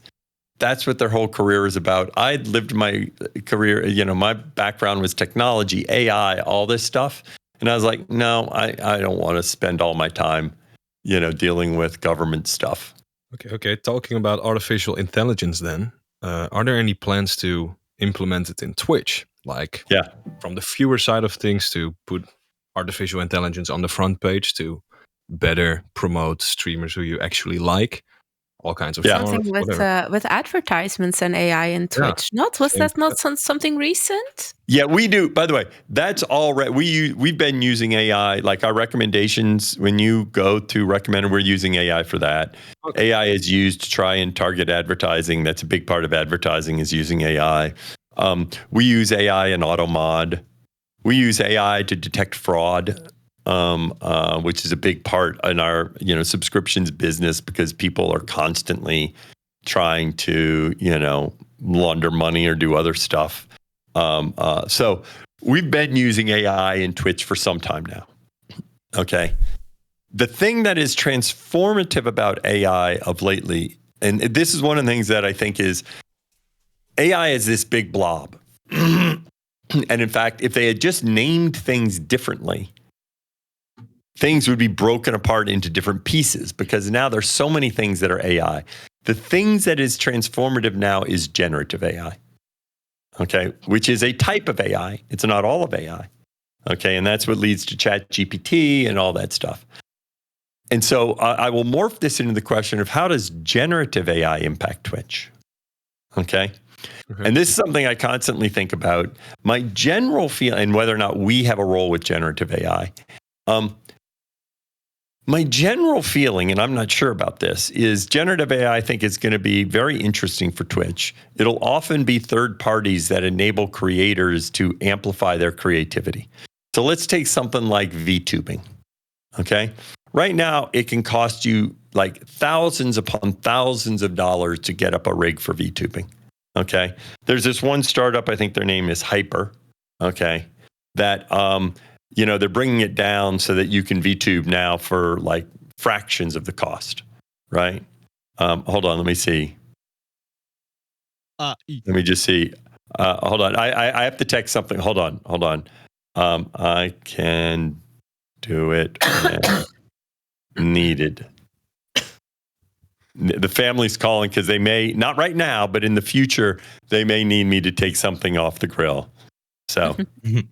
Tell me when to do it. Yeah, if you have to go, No, I don't have to go. This is the beauty. It's my daughter went to town. He just wants to make sure I'll be here to do it at some point in the future and wants to know when. So I'm telling him, yes, I'll do it. He called to do it, but I can't answer, so I'm texting. Anyway, in general, I think for Twitch, generative AI will be a boom for creators. Because you will find ways for it to amplify your creativity, your ability to engage your community, how to create interesting content. A big part about creating interesting content is having something to react to. That's what a game is. People don't come here because of the gaming. They come here because of the creator. We've always been a talk platform. It's just that people happen to be gaming while they talked. And as... I think it's the Starlink satellite switching over Dan's house. Or it's his daughter. Like he does need to go to the grill. His daughter pulled the internet, or it's the Starlink. I think it might be I know he's on Starlink, and sometimes the satellites can change for a while. This is all the schuld of AI. Had harder gekund, Morrog. Had harder gekund. Ja, bro, hoe moet ik dat doen, joh? Ik zag de laatste tijd zoveel AI, bro. Als ik dat had gedaan, had die me per direct geband. Zijn stream is ook offline, zegt dit. Oh, shit. Ja, een vette manier om te dippen, hoor. Het werd te heet onder zijn voeten, hij is gewoon weg.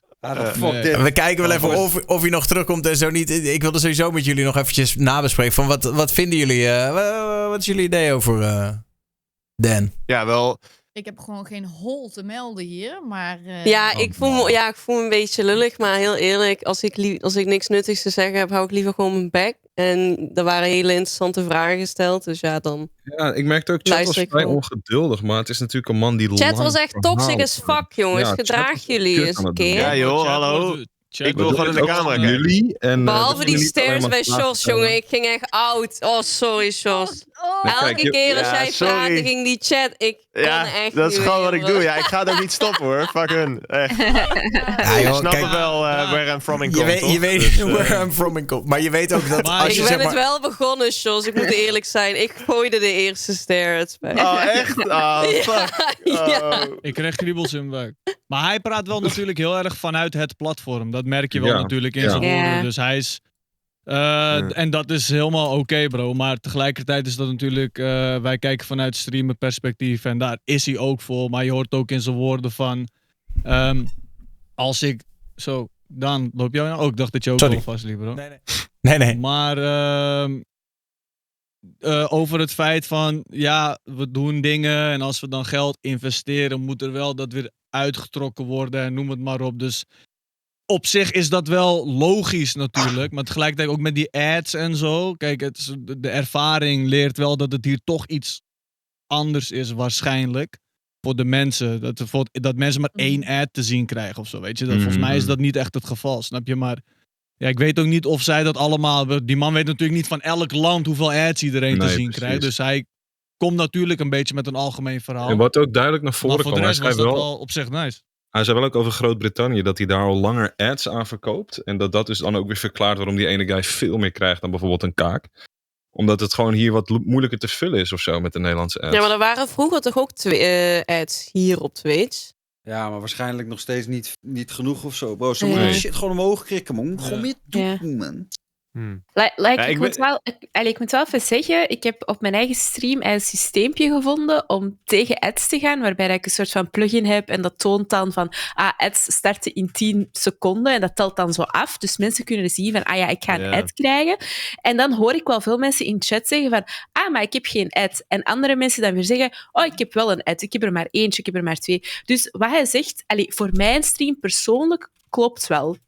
Een deel van de mensen krijgt een ad en een deel van de mensen krijgen dat niet. Maar ja, hoe dat dan juist zit, dat weet ik ook niet. Soms ook subs die gewoon nog een ad krijgen, dat is ook leuk. Ja, ik vind het wel... Ik moet wel zeggen... Je kan die optie uitzetten, hè? Je kan gewoon je subs opfokken, dat je gewoon hun een ad ook laat zien. Ja, echt? Nee, maar dat is een optie in je dashboard, bro. Die is gewoon standaard aangevinkt. Maar dat heeft Den gewoon al die tijd gehad. Hij stuurt me trouwens nu Ik een zou DM dat hij probeert nog terug te komen bij ons. Dus hij is... Ik hij is zou er- oprecht gewoon een bedrag per maand neerleggen om mijn kijkers geen ads meer te laten zien. Want wat krijg ik daarvan? 20 cent per maand? Nou, ik denk dat de meeste Het winst boeit dus me gewoon niet. dat meer mensen gaan subben. Voor mij is dat voornamelijk de winst in Nederland, omdat de ads gewoon zo slecht betalen. Is de enige loot dat sommige mensen denken, ik kijk vaak. Ads zijn irritant, dus ik neem een subje. Ja. Maar ik vind het wel hoe Dan nu aan het praten was over de toekomst van Twitch. En dat we vooral dat Twitch vooral het support moet hebben van andere platforms.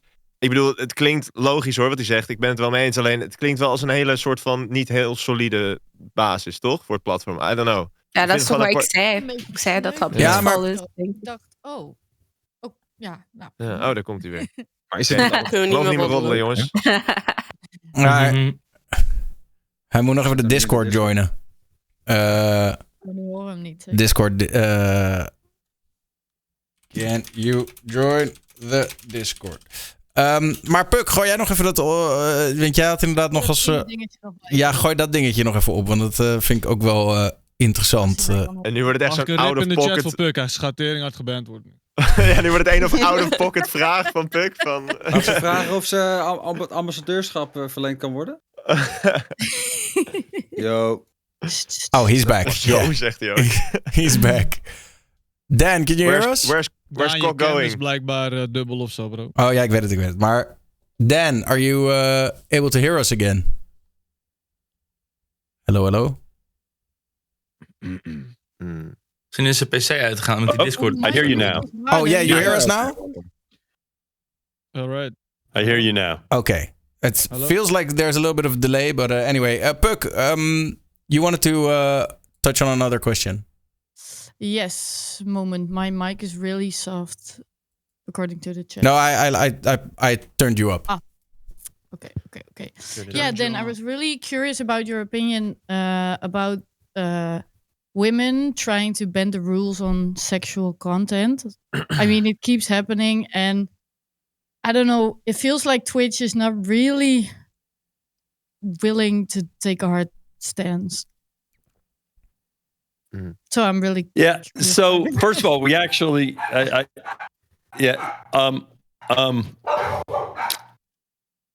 the way I describe what happens in this space is,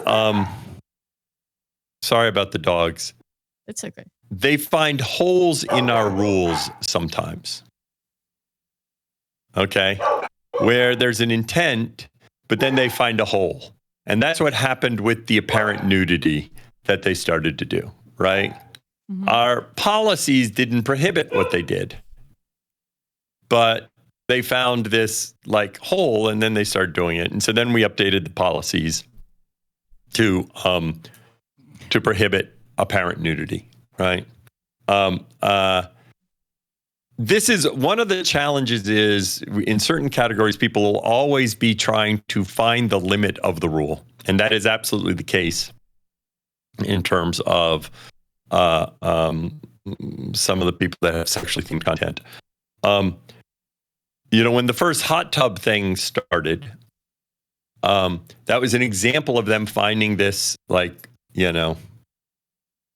this exception. We had a lot of discussions internally about that because, in fact, we talked about just eliminating that exception completely or doing something. And interestingly, probably the strongest voices about not stopping it were the women at Twitch, because the women at Twitch said, look, they're not hurting anybody right now. They're having a community. They're that's what and so they felt like it was important for us not to just suddenly say, nope, you can't do any of this. This is always a tricky thing to do. It's something that, in particular, in Puxque, since you asked, the group that I particularly like to hear from are women streamers that are not creating this type of content, okay, because of how it affects you and how your community, approaches you and deals with you. And in fact, with some of the recent changes, I reached out to some women streamers that don't create this to get their input and their thoughts on what we should do. I think in general, we still have some work to do to make it that if people don't want to view this content, they can't. We're going to add filters so that people can say, please don't show me sexually themed content. We're going to, for people that haven't said anything, we're going to blur thumbnails. In fact, that's something that'll come out sooner because it's a little bit quicker to do than the settings. Interestingly, we get feedback from some people that we're not willing to enforce, and then the other side, we get feedback from some of the people that create this stuff that it seems like we're arbitrary in our enforcement because they're seeing people get banned and they're like pushing, but that's not technically elimination. So it's a tricky subject because I think we have to figure out what is the right balance and what is the right way to make sure our site doesn't have, for those people that want to see the content, they can, but for those people that don't, it doesn't affect. And it's still actually a small percentage of our hours watched. That's the thing. It gets a lot more attention than, as you know, one of the changes, as you may know. Go ahead, Puxque. I'm really curious about your own personal opinion. What do you think about it? So my own personal opinion is this is an area. In fact, actually, I will refer to it, given that y'all are all Dutch and some live in Amsterdam, right? Where of course there's a component that is a debate that I'm sure happens in Amsterdam a lot. It is certainly the case that in the past, there when you talk about more sexual content, that it was an industry where women were often abused and taken advantage of at whatever level it might occur, right? With the internet, it's moved away from that, where that there is some middleman that's a man that's controlling the distribution, that's controlling the individuals. And I know in the past, that was always one of my concerns, was that the abuse that would occur to women that were in that area. It's important for me as a leader of Twitch is to avoid having my own personal views dominate the policies that we have, right, in terms of what I do and what I like to do and that sort of thing. I do think knowing a number of these women, that many of them are creating communities and engaging with those communities, and building the positive connections. So my general feeling is, as long as we can control it so that it doesn't affect people who don't want to see it, I have no interest in going over the line to anything that would be called pornography. Our policies are stricter than Twitter. In some ways, they're stricter than Instagram or YouTube in some cases. And so we don't plan to go, say to where Twitter is on this. Mm-hmm. But I also feel like I feel comfortable with us being in a ground where it's possible, but just controlled. No, I think you guys. But part of that comes in the fact that they're always going to push the limits. Right. Yeah, it's not like they necessarily are like hurting me or something. It's just like, is it what we really want to be streamed on Twitch? On this platform? I think the filter is a really good idea because you can divide the content better. But what I don't understand is why it hasn't been done sooner. Because things like hot tubs, they exist for, I think, a few years now. I don't know exactly when it started. Why didn't Twitch act faster on that? Yeah. To create. Well, the interesting thing, you see, when hot tubs started. Yeah, I know. When hot tubs started, first of all, this is where pretty much all the content went there, and then sometimes ASMR. Okay. And we eliminated hot tubs. Say it again. I said in just chatting, like back in the day, you also had like a lot of people that would like have the line of what is considered sexual content and what isn't, in the way people dressed or sat down or stuff like that. So I think it's like going way before hot tub and before ASMR. I mean, at least in my experience, I used to see stuff like that a lot back then as well. Let's just be honest, because each time this topic comes up, I like to scroll through the just chatting category. And in all honesty, if I scroll down just chatting right now, just sorted by amount of viewers, it could be mistaken for a different kind of website. Yeah, that. By the way, that's where I was going. So it is the fact that it happened in just chatting, but I do want to distinguish between. There is the sexual themed stuff that is pretty acute, and then there is stuff where it's an attractive woman streaming in an outfit that is allowed but a little bit revealing, and there is a difference. Getting back to where I was going, it certainly has been in just chatting. With hot tubs, a lot of it then went to hot tubs. And in fact, we filtered hot tubs from the homepage. Hot tubs, nobody that was in hot tubs could be on the homepage. And so it kind of worked because there was this category hot tubs, and that's where the content was. And if you went to that category, you would see it. But if you didn't go to that category, you wouldn't see it. Yeah, but and what's happened now is, go ahead. Yeah, you sorry for interrupting, but you took a step in the right direction by actually filtering out those type of streams being on the discovery page and being an explorer page. Because to me sending my mom to Twitch to find my stream and her seeing half naked women a couple of years ago, that was kind of confronting. I had to explain my family that I wasn't that type of streamer. But what I'm trying to go at is, couldn't you just, because let's be honest, like most of these women are on here to funnel viewers to their OnlyFans, right? We can all we can be really honest, right?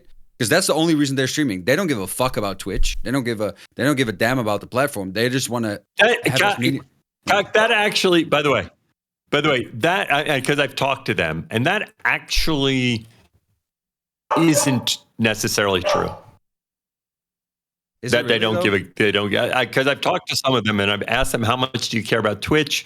Interestingly, if you want to talk about the platform that's the best platform for funding people to OnlyFans, Instagram blows us away. It's a far better and a far more prominent platform for routing viewers to OnlyFans. So I will say, because I've asked them that exact question. I've asked them how much money do they make from Twitch versus OnlyFans and how they think about it. And they certainly care about driving it. And that's not a universal statement. Of course, different ones do different things.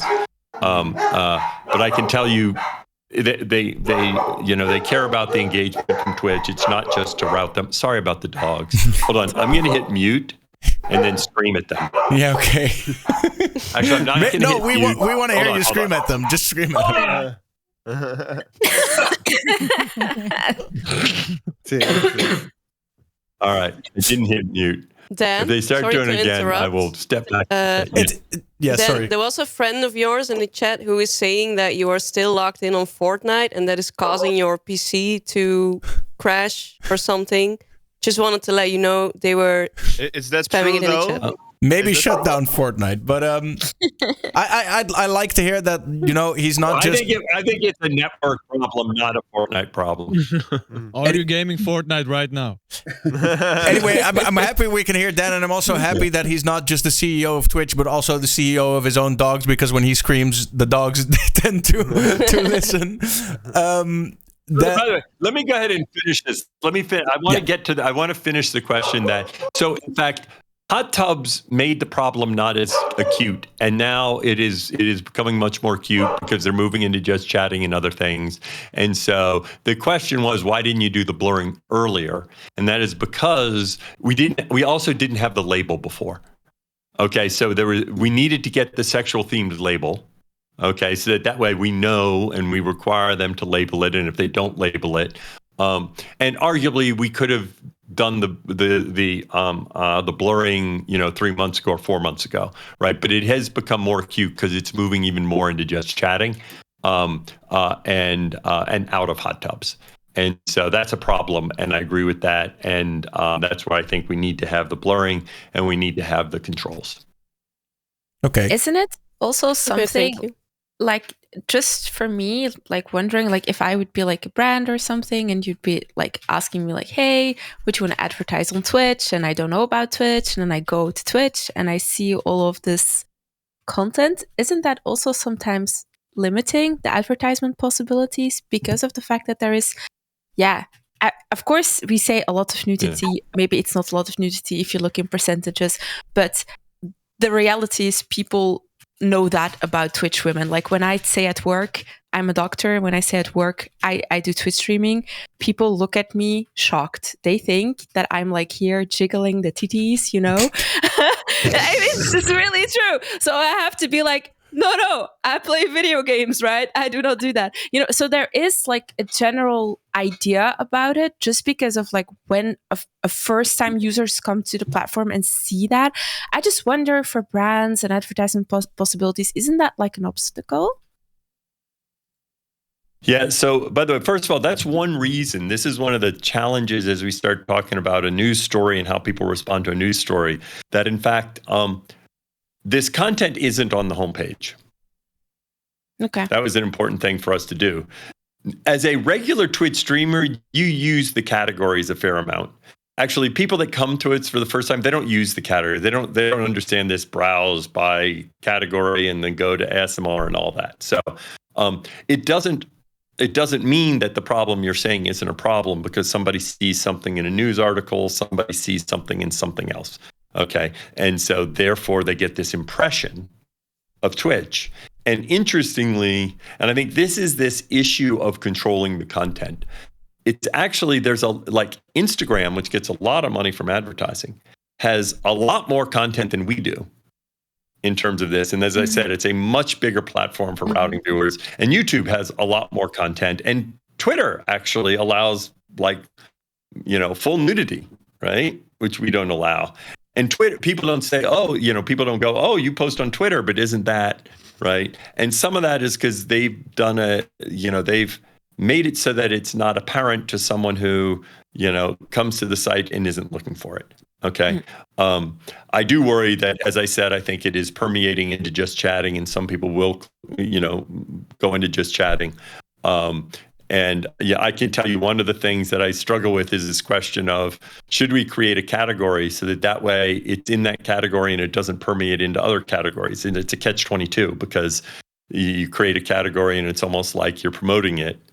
But you raise a point that we absolutely think through and try to struggle. It's actually a tiny percentage of our hours watched, right? Yeah, it's like, you know, 2% or something like that of hours watched. But yeah, when it became popular, like Nessie can acknowledge this as well. Like some viewers started to link the hot tub streams, and like we do Just Dance. Yeah, they started seeing it as like the same thing. Like suddenly, I have been doing Just Dance for years, but suddenly it was a sexual thing because there were also other women on the platform in hot tubs, and I really struggled with those comments, and it's kind of hard because I do agree that people can be creative in the way that they want, and if there's like a split between the content in terms of like a filter, then I'm okay with people having hot tub streams. But I really experienced those negative comments suddenly because of the hot tub thing. And I do still feel like right? Twitch was kind of like banned hot tubs right now, people would still have that idea because they don't watch Twitch. But it comes from Twitch viewers, right? Yeah, but the comments, Fems, no? Yeah, but going to like this point, Fems, finish up. I mean, because I think what you're highlighting is this is a difficult, because you understand there. Yeah, but you it is understand difficult, how it but I also still impacts felt you, and like you don't Twitch appreciate was that. a little bit slow in terms of taking a stance on it. Yeah. By the way, I think we probably like, for example, on the apparent nudity, it came over break, which is a tricky time. One of the things that, as you realize, as we make changes, sometimes they have unintended impacts that we didn't anticipate. You know, for example, when they made the change on there are a lot of people that wanted to use the human body as part of their artistic expression, which is reasonable. You might not know art. You might know artists that, but as soon as we allowed that, then it got overrun by, nude anime in the category. And so we had to change that, right? And so making a change over the kind of apparent nudity, that kind of started just as people were leaving. And so it was tricky to make that change over the break and make sure we were getting it right. And that's why we probably moved a couple weeks slower than we should have. So maybe you need a stricter policy or something, because earlier you said some things don't just happen overnight, but these trends are happening overnight. So I think when you fix this problem, the thing is, as you say, a stricter policy. The issue is we need to have an objective policy, and whatever is the objective policy, then they will find loopholes that we did not anticipate in how we wrote it. Right. And again, the apparent nudity, we needed to explicitly write in there that apparent nudity is not allowed, because in fact, they are not showing any private parts. Right. And so you wouldn't have worded it to think, and if a user thinks that you're nude, then it counts. You just never would have worded it as such. But the reality is they found that loophole. And so then we have to rewrite it and actually write that apparent nudity is prohibited.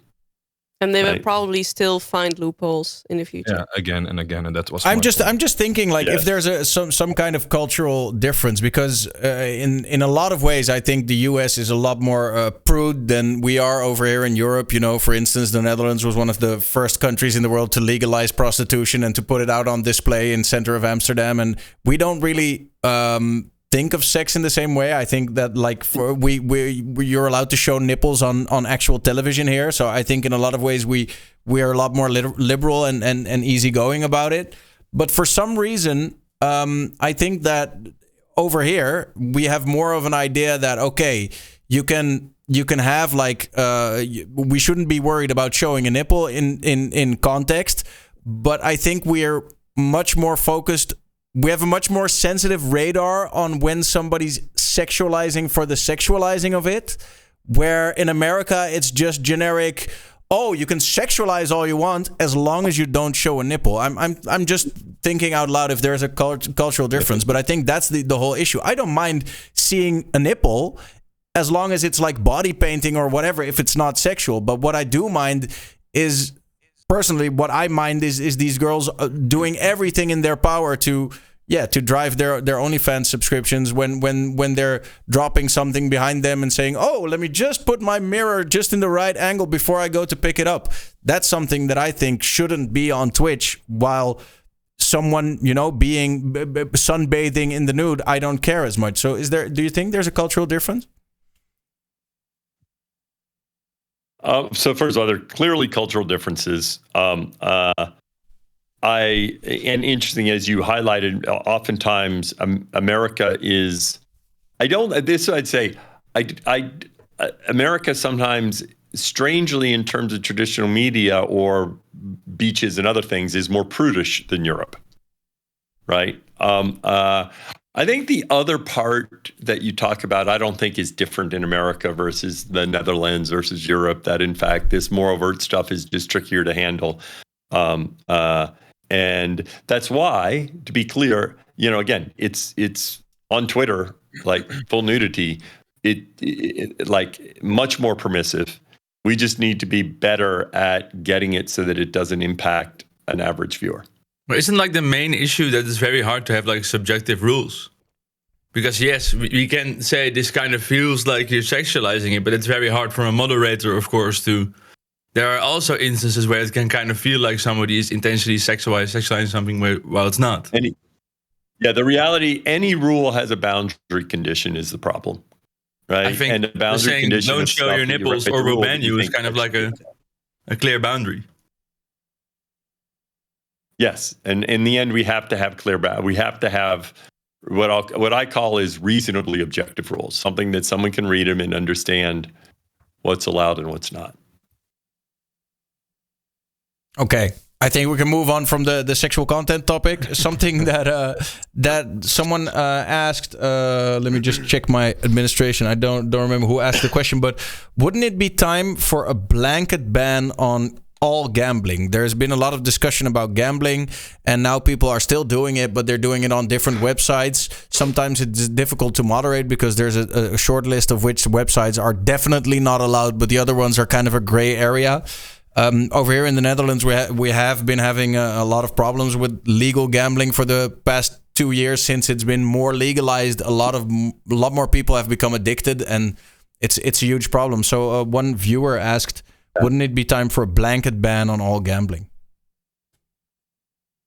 Yeah, so this is a perfect example where my own views are not, I have to separate my own views from other views. So I think there are a lot of challenges with gambling in general. Now, I'm going to talk for a second about gambling in the U.S., which I don't know how this affects the Netherlands.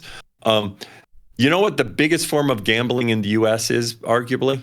Sports betting, right? Or fantasy? Lotteries. Oh, what? No, state lotteries. State lotteries. State lotteries. Almost every state in the U.S. has a lottery where you can go and buy your super. You scratch them off, and you might win the lottery, right? And these are all sponsored by the states, and they often were put in this idea that the money we make from this lottery is going to go to education. That's how they often got passed. Of course, maybe the money goes to education, but then they took other money that they would have given to education away because now they have the lottery funding education. And it's a regressive tax structure that our government uses, okay? Because in general, the people that are buying from the lottery are poor, okay? So am I going to ban people on Twitch from buying a lottery card and scratching it off? Interesting question. Do we consider that gambling? Let me talk another form of gambling that people do. They buy packs of cards, hoping to get the really valuable card. And then they do the card unopening, hoping that they get a whole box of cards. And then they open it, and they open it, and they open it, and they open it, hoping that they get the one card that is worth a lot of money. That is a form of gambling. Okay? So one thing to note, okay, there's this question of, what is gambling? And we, of course, slots is one form of gambling. Okay, poker is another form of gambling. Also, doing a pool for a basketball game is another form of gambling. My general feeling is, as states end up legalizing different forms of gambling and allowing protections in how it goes, I may not be a fan. I am emphatically not a fan of state lotteries. Okay. I think it's kind of hypocritical to have a state lottery and then say, no, but you can't do this other. We're the only place that can have gambling. Okay. Because I think you're just like, it's kind of bullshit. That it's not my job to determine what is the societal standards around gambling. Okay. That is, so the U.S. has regulations about which, when gambling, and they have, they control it, they regulate it, they limit how much you can lose. Same thing with most countries, right? The thing we outlawed was what had been happening was there were these sites that were offshore sites that were not adhering to any of the guidelines and regulations that, the major countries had put in place to protect consumers, okay? And those were the crypto gambling sites. And that's the thing we outlawed. It is, again, me personally, I am not a fan of gambling. Okay. But it becomes very difficult for me to determine what gambling is morally okay and that I can allow on Twitch and what gambling is not okay, especially when, the NBA is sponsored by DraftKings, right? It's hard for me to say, well, the NBA is sponsored by DraftKings, but a Twitch streamer can't be sponsored by DraftKings. Okay. When the NBA is sponsored by DraftKings, and same thing as you talk about more legalized gambling in the Netherlands. So that's why we picked these sites that were explicitly trying to avoid the regulations and policies of most of the Western countries. But we did not just say all forms of gambling, because the reality is we act like that's a well-defined term. It is not a well-defined term.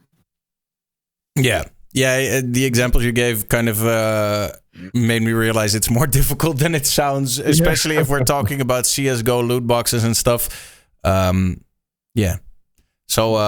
okay, so that's why we're not getting a blanket ban on gambling. Let's throw it out to the streamers out here. Any other things you'd want to ask our friend Dan or Serpent? I do want to get back to the sexual thing very shortly, because I saw one thing very often spammed in the reactions in the Twitch chat. Lots of people saying that you don't want to ban hot tub streamers because they make you so much money. I kind of felt like that's not even true. You're kind of losing. Oh wait, I didn't some say that. Actually, we don't make so much money from hot tub streamers.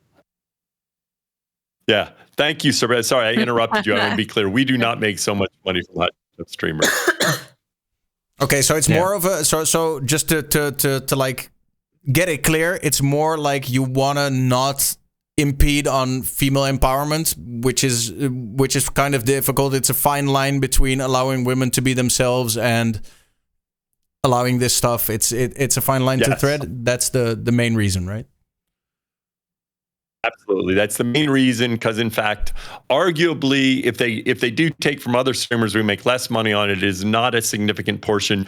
We don't run ads on. Well, let me be clear. We have we make it so that advertisers can exclude that content when they run ads. Okay, that doesn't mean all advertisers exclude the content, but many advertisers do exclude the content. Going to your question about ads, that they can say, nope, I don't want this content. That's why the labels matter a lot. Okay, and so the ads we have for that content is lower, so we make less money on that content in terms of ads. And I don't think it necessarily returns similar to other creators and from a commerce perspective either. So it is not the amount of money at all. But what about subs? Don't you see like that they are gaining a lot of increased subs on the channel, which in turn gives Twitch a lot of money? When they are they do get transferring to this content instead of just doing some other stuff, turning around, drawing the name on the whiteboard kind of stuff, getting a lot of subs. Yeah, so they get subs. They don't necessarily get more subs than many of the streamers sitting here. In other words, it's not like disproportionate. It's not like, oh my gosh, we get so much more subs per viewership for that content than other creators. In fact, I think it actually may be a little bit lower. So certainly there is money that Twitch makes from it, but it's not like a big portion of the money we make. The decisions here is not based upon the revenue potential of that content, because it's a small percentage of content overall. It certainly makes less in terms of ads. Our policies are much more driven by and interestingly, when we kept hot tub streams, it was like the women at Twitch were the ones that were the strong advocates of saying you should not eliminate this. They're not hurting anybody, and that was a huge part of the decision. Fair enough. All right. Speaking on the money aspect of it, because recently a lot of decisions have been made that need to make Twitch profitable in the future. You've been very open about this. Twitch is not currently profitable, and layoffs and such are one way to move towards profitability. With all the steps you've taken recently, how's that looking for the future? And second part to my personal question is, how much of a part is enhanced broadcasting going to play in that, or is that just very minimal? Yeah. So one thing that's important to note, and a lot of folks, like, there are a lot of tech companies that are not profitable for a very long time. I think Uber is profitable now, but I think they've been only profitable for the last 6 months or a year or something like that. In fact, I think 23 might be the first year that they were profitable. I was at YouTube in 2012, and it was not profitable then, and I don't know when it became profitable, but I suspect it wasn't profitable till 3 or 4 years ago. And that is because they were continuing to invest in the platform, okay? And so there's always this question about, do you cut so that you're profitable now? Or do you look at the underlying fundamentals of your business and see that, yes, this business works how we're running it. And as we grow more scale, the fixed costs and the variable costs, it's like the business works. Okay.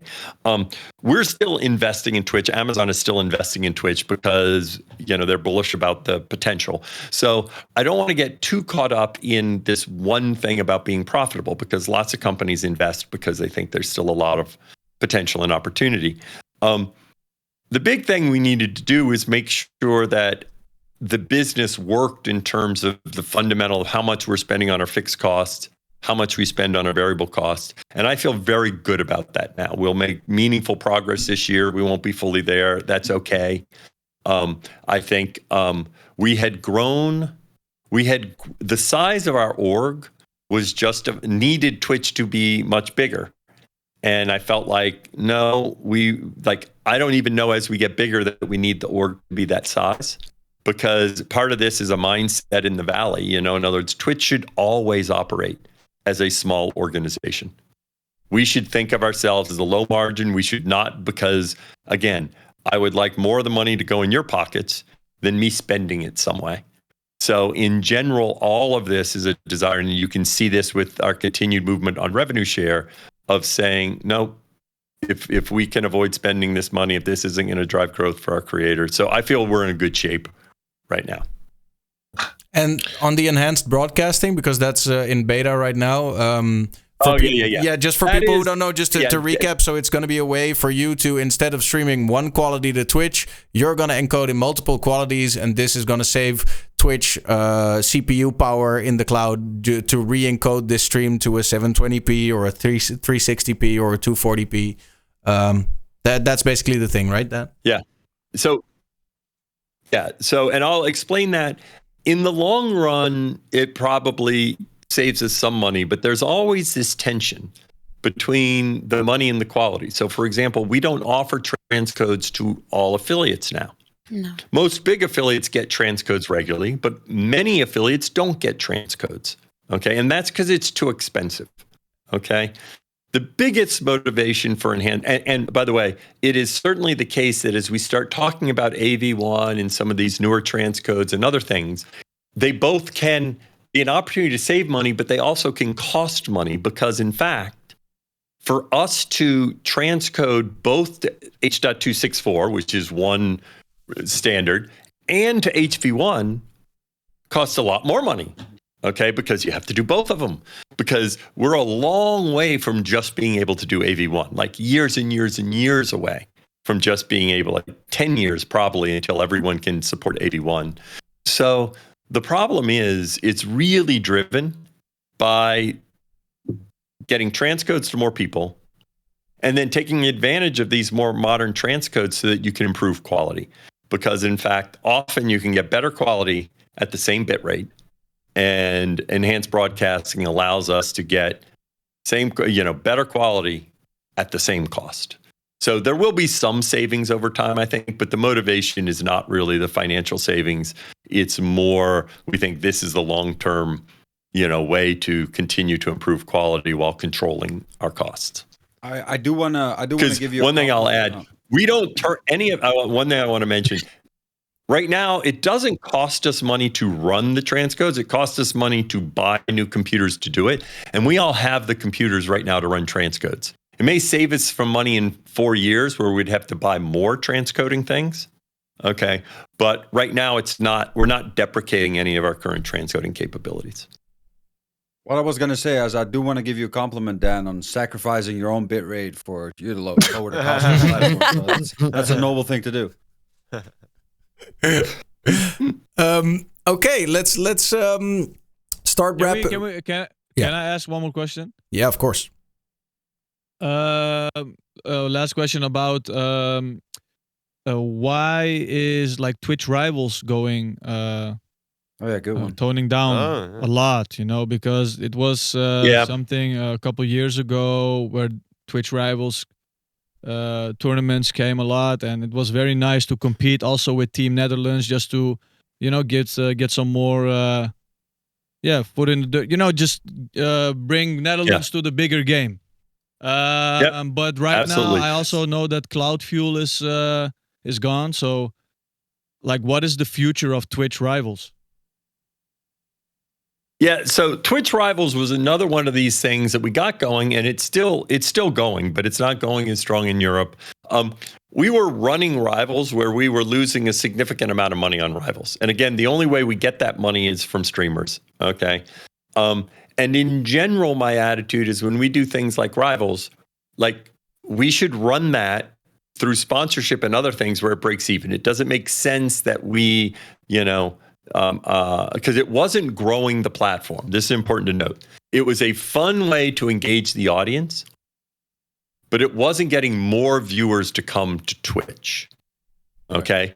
So I didn't think it made sense to lose significant amounts of money on something that wasn't driving more viewers to Twitch. Okay. So we've been revamping Rivals. The other thing that we realized is the stuff that works far better on Rivals is stuff that is streamer led. In other words, Rivals started as this idea of us having first party content. And I like the brand to bring in advertising, but I much prefer finding ways to help our streamers build events, do things that are more, as opposed to us having first party content. Because we also then started doing things like Twitch Originals, where we're creating our own content. And I don't think we should be in the game of creating content. I think that's your job. Our job is to promote that content. So if I had like we will, as we figure out, I'd love Rivals to expand more to Europe over time. Mm-hmm. All right. So if I had some idea or some proposal to make this in the Benelux, for example, like would this be in collaboration with Twitch? Is that what you're saying? Like, could you like? Yeah. In fact, I would help me with this. Here's the thing that the way I would love for us to do is help you find a way to make something you're doing a sustainable thing. One of the challenges in general in esports is esports has been losing money everywhere, right? This is the problem, as you highlighted in other areas too. And so I think it is figuring out what are those events and activities that actually can at least break even as opposed to losing money. And we want you to do stuff that makes money for you over time, isn't a loss leader. All right. Okay, touching on that, then I'm gonna ask a question, and I'm gonna put you on the spot a bit. I hope you don't mind. You don't have to reply right now, but You're gonna be banned in 2 minutes. No, and no, George, just go for it. Don't apologize so much. Okay, sorry. So you were talking about. Hold on. Go for it, but I'll say this. And after this, let's go ahead and wrap up. I had told there's an Italian streamer that had asked me on a stream, and I said I'd be there like at 2:30. So we'll wrap up after this. I was about to. Yes. George. Okay. Yeah. Thank you very much. So me and a good friend of mine, who was also a streamer, we did a collaboration stream where we toured from the Netherlands to Paris during TwitchCon. We went there with a kitted out RV with different camera angles, and we went there for 4 days on a trip, and we went to see the sites there. So I heard you talking about you coming to the Netherlands end of February. Would you be interested in, maybe touring around the country with us? But we could show you some sites. We could have you, experience the Dutch culture, maybe for an afternoon or something. So yes, so I would be. In fact, I'm already planning. As you may know, in America, I rented a van and I did something I called Dan in the Van, where I drove around the Southeast. I'm gonna do it again in August. But I decided for Europe, I'm not going to rent a van because I don't think it works as well. I'm going to do probably like Dan's European vacation, where I come over early and I'll probably like start down like in Spain and take the train up to the Netherlands. But I'd love to plan it for a day or two where we tour around the Netherlands. I'll definitely do that, George. Okay. Either before or after. We'll have to figure out on which side. But I like to do a lot of IRL streaming. So George, you made the request. The answer is yes. We'll do it either right before or right after. That's very good to hear. Thank you, man. Thank you so much. Sure.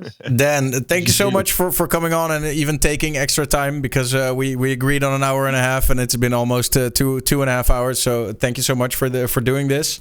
And any words for our Dutch speaking community, because I want to include Belgium for everyone watching right now. Thank you. Yeah. Any parting words? My parting words is a thank you to all the creators and streamers for all that you do. That's why we're here. and you're the stars, so I appreciate it. Well, thank you so much again for coming on. I think I speak for everyone when we can give you a great round of applause for being honest as well. And have fun on the Spanish stream and also with the dogs. And apologies to your family for. And let me say this for the folks. Hold on, let me say this for the folks on my stream. Okay, I'm gonna reboot my internet because right now it hasn't been streaming on my stream ever since. Because what I did was I switched to a backup internet that I have that is not Starlink. My Starlink is down, but I think if I reboot Starlink, it'll work. So I'm gonna keep my thing streaming on the Be Right Back or whatever it ends up being on there. And I'll probably be back on in 5 to 10 minutes with the Italian streamer. Okay. Okay, then thanks again. And ladies and gentlemen, give him a great round of applause. DJ Clancy. Woo! All right. Thank you. Appreciate it, Daniel. Cheers. Bye-bye. Thank you. We waren net al heel eventjes een beetje in de napraat gekomen. Maar wat vonden jullie ervan? Aardig gast, wel heel erg media getraind. Heel erg, kan er wel lekker omheen lullen. Maar ik had ook eigenlijk niet echt anders verwacht dat hij dat zou doen. Ik vind het dus wel meevallen. En dan maar ben ik ergens is hij toch best open. Dat ik vind hem voor een CEO vind ik hem heel real. Kost gewoon geld en dit. En daarom hebben we dat niet gedaan. Ik bedoel, dat kan je misschien tuurlijk kut vinden. Maar tegelijkertijd gooit hij het wel gewoon van luister. Dit is gewoon daarom en dit is daarom. Bepaalde andere dingen is wel... Met toen Puk vroeg om zijn persoonlijke mening. Ja, dat viel me ook al op, ja. Kant, weet je, dat was wel een punt, zeker weten. Maar tegelijkertijd is dat natuurlijk wel een hele moeilijke vraag. Maar ik wilde het toch gewoon proberen. Daar snap ook wel dat je niet... de mediatraining in kijken. Ik wil net zeggen, een CEO gaat dat niet doen, man. Ik hoorde maar wel. Ik snap op zich ook wel dat hij niet heel uitgebreid daarop een antwoord mag geven. Want wat hij zegt klopt wel. Hij mag niet zijn persoonlijke mening, een soort van strategie van Twitch laten bepalen. Ook met dat seksuele, ook met die partner support van jullie. Daar kon hij ook niet gokken. Daar kan hij allemaal niet persoonlijk over uit. Dat is eigenlijk heel logisch. Ja, en toch met gokken. Ik vind wel dat ik snap dat dat een soort van gray area is. Maar hij maakt wel een heel gokken, goed punt. Hij maakt een heel goed punt hoe lastig het voor hun is als Twitch zijnde. Dat het dan wel zou kunnen bij een NBA-speler met een weet ik veel wat. En dat zou dan niet kunnen op Twitch. Maar tegelijkertijd vond ik dat... Ik wist dat als ik daar iets over zou zeggen, dat hij waarschijnlijk hetzelfde zou zeggen. Maar tegelijkertijd vond ik dat ook best wel weer... zij doen het ook, dus wij doen het ook of zo. Snap je? Dus ik bedoel, uiteindelijk kan je gewoon als platform wel gewoon je eigen lijn trekken, toch? Van, zeker. Dit is wel, dit is niet. Maar uiteindelijk, ja, wat moet je doen, bro? Ja, maar nog respect ook, want de chat zei dat ook. Hij zit dat hier wel gewoon in zijn eigen tijd te doen, hè? Als hij... vind ik zondag. En als ik nog... Het heeft rustig 2 miljoen gekost. Ik heb echt best wel veel gemediatrainde mensen gesproken, toch? En tuurlijk, hij is wel enigszins afgekaderd. Maar voor een CEO is hij echt wel heel bereikbaar. En ik las ook ergens in een eerder interview... dat toen hij op een gegeven moment tegen zijn marketingafdeling zei van... ik wil gewoon live op streams gaan... dat die marketingafdeling zei... oké, maar dan moeten ze van tevoren de vragen aan ons insturen... en dan doen we misschien met een 5 minuten delay... en hij zegt, nee, ik ga gewoon live... en ik ga gewoon met die mensen in gesprek. Toen kregen zij zo wat een fucking hartaanval... bij de PR-afdeling, want dat is dus... ik weet niet, het feit dat hij die moeite doet... hij vergeet ook niet dat hij is wel... Twitch is oorspronkelijk gekocht voor, ik geloof, 43 miljard. Het is echt wel een huge toko... waar die, weet je wel, met 1 verkeerd woord... als dat dan wordt uitgelicht door alle nieuwssites... kan hij zo, zeg maar... enorme schade aan het bedrijf toebrengen. Dus ik vind het al best wel... Wel vet dat hij gewoon niet kwam, bro. Dat is toch hard? Ja, op een gegeven moment ging ik wel helemaal slecht, man. Dat die bitrate zo laag ging. En morgen allemaal screenshots te sturen. Ingezoomd van die bitrate, bro. Oh mijn god. Wij hebben als kleuters op Discord die ingezoomde bitrate foto's gestuurd, bro. Ik moest de chat ook... Echt, bro. God, ik zei op een gegeven moment ook tegen Fems, je moet echt kappen. Nee, ik ga mij niet pak knietjes geven op Twitchcon, je weet wel. Ik liep op een gegeven moment gewoon naar beneden. Ik trok het niet meer. Maar Don, ook jouw eerste fromming kom, jongen. Ik kwam gewoon niet meer. Dat was echt erg. Ik moest echt de Twitch-chat uitzetten. Kinderen, bro. Ja, ik verspreek me ook voor zijn kutkinderen, jongen. Nou, ik ging helemaal stuk. Zo hard moeten inhouden, jongen. Maar was toch mooi, bro. Aan de ene kant, kijk, tuurlijk kan het ook wel zo zijn voor de chat dat het... veel gepraat was vanuit hem. Maar tegelijkertijd, bro, wanneer spreek je hem nou echt op zo'n manier? Dat is best wel tof, toch? Ja, en ik zag ook af en toe mensen kritiek hebben van... waarom gaat het zoveel over de streamers en niet over de kijkers? Nou ja, uiteindelijk, omdat natuurlijk toch... Het is een beetje een platform waar streamers samenkomen met hun kijkers. Als ik vragen zag van kijkers, probeerde ik die natuurlijk wel mee te nemen. Maar de meeste issues... Kijkers hebben niet zo heel veel issues met het platform, heb ik het idee. Ja, los van de reclame. Ja. Dat blijft altijd. Ja, of met die sexual shit en zo. En iedereen heeft hier ook wel zijn vraag kunnen stellen. En Rick is nog zijn deadline aan het halen. Dus volgens mij gaat het wel goed. Nee, gaat niet goed. Gaat echt niet goed. Oh, het gaat niet goed. Oh shit, sorry. Iemand vroeg net, waarom heeft Rick het enige wat ik wel nog steeds... Omdat die dingen het nooit doen, waarschijnlijk. Het enige wat ik wel nog steeds een beetje denk... is dat ze toch wel een ander idee hebben... van wat Twitch in Nederland is... ten opzichte van Amerika. Onze ervaring is gewoon zo anders. En zij maken beslissingen op basis van, zeg maar, Amerika... wat ik wel kan begrijpen, maar aan de andere kant ook weer niet. Want bijvoorbeeld met die ads... dat is voor ons zo'n andere situatie. En ik zou wel willen dat ze daar iets meer over nadenken. Ik vond het ook mooi dat hij op een gegeven moment zei van dat iedereen die hier zat, dat die allemaal zeker wel meer subs krijgen dan die toen die hoorde ik ook. Wel even, nou, de enige hier, dat is onze kaak. En Ja. Kijk, en ook als je blijft groeien, als je blijft groeien. Wat dan trek je elke keer dat vies gezicht als zo'n vies scheetje hebt gerookt. Als iemand zo over je subs praat. Wat is dat toch? Ja, omdat vind ik awkward. Ik hou er zo van om dat soort dingen in te zoomen bij jou. Nee, maar dat vind ik awkward, bro. Dat vind ik awkward. Kijk, jij hebt zoveel lichaamsbeharing dat we die blikken van jou niet eens zien. Is dit hier weer zo? Ja, bro. We zouden lief doen, bro. We zouden lief doen. Ja, 50 subs. 50 subs. Ik heb nee, op sodemieter. Er zit een cap op die. Ik heb wel badges geregeld, hoor, dus dat is top. Eerlijk? Ziek. Ja, bro. Ja.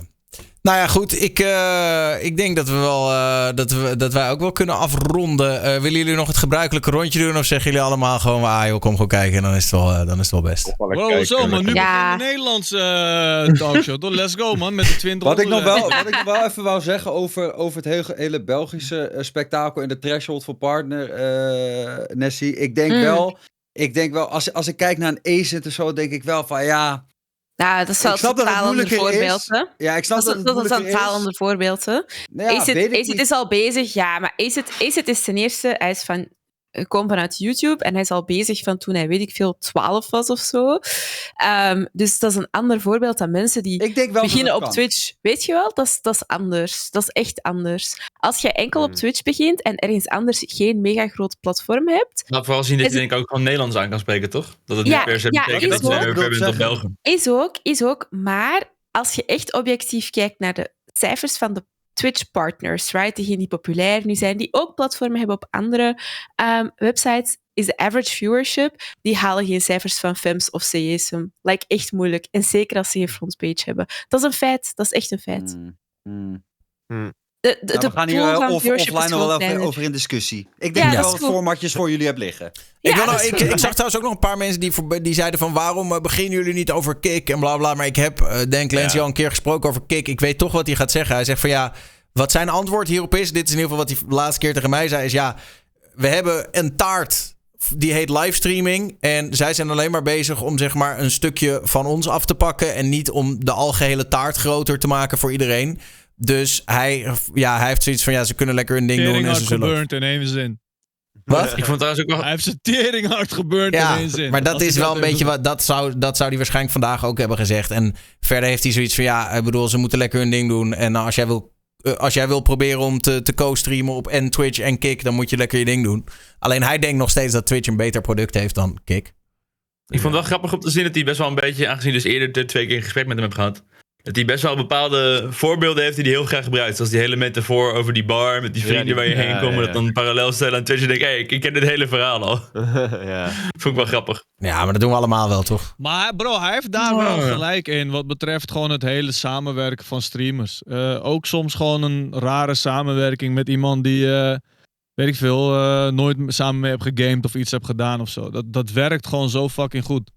Ik bedoel, ik heb dat wel eens gedaan met Shores, met Kaak ook. Maar ook toen met dat hele Only Up verhaal met Acid ook. Dat ik op een gegeven moment ging gewoon in zijn chat, zei ik, hey bro, wedden dat ik eerder dan jij aan de top ben. En dat werd gewoon in één keer zo'n tering battle. Maar soms werkt dat gewoon echt supergoed. Ik weet dat het misschien andersom vanuit een kleinere streamer ook wel lastiger is. Ja, maar ook sowieso. daar krijg je wel eens een aanvraagje of zo. En dan vind ik het ook wel tof. Ik had toen een keer zo'n talkshow of zo bij iemand.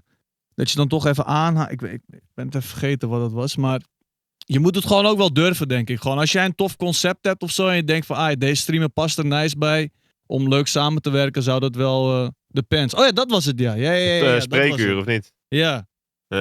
Ja, als gewoon het concept leuk is, dan is dat wel... Maar ja, het betekent niet dat iedereen gaat joinen natuurlijk. Maar ja, zou wel tof En toch zijn. probeer ik al 5 jaar een Astro TV stream met jou te doen morgen. En je negeert alles wat ik je vraag. Nou, dat heb ik je al gezet. Zit elke keer in mijn DM. Hij zegt, luister, zij mag niet naar jouw studio. Dus praat met je vriend. Dat ligt niet aan mij.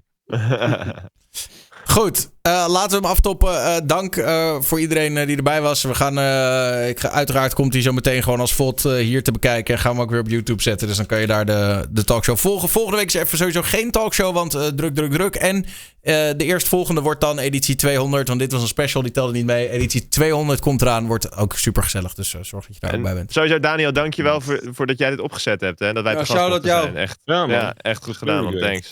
Even voor de duidelijkheid. Ja, ik was zo brutaal met de vragen, net zoals jij vanavond. Maar het helpt natuurlijk ook dat deze guy wel echt gewoon wil, zeg maar. Dat hij gewoon niet... dat hij zoiets heeft van oké, let's do this op zijn zondag. Ik vind dat top. Ja, wel hard. Maar dankjewel. Laatste shout-out AI. Oké, doei. Oké, nou, tot de volgende keer. Love you all. Doeg. Dag.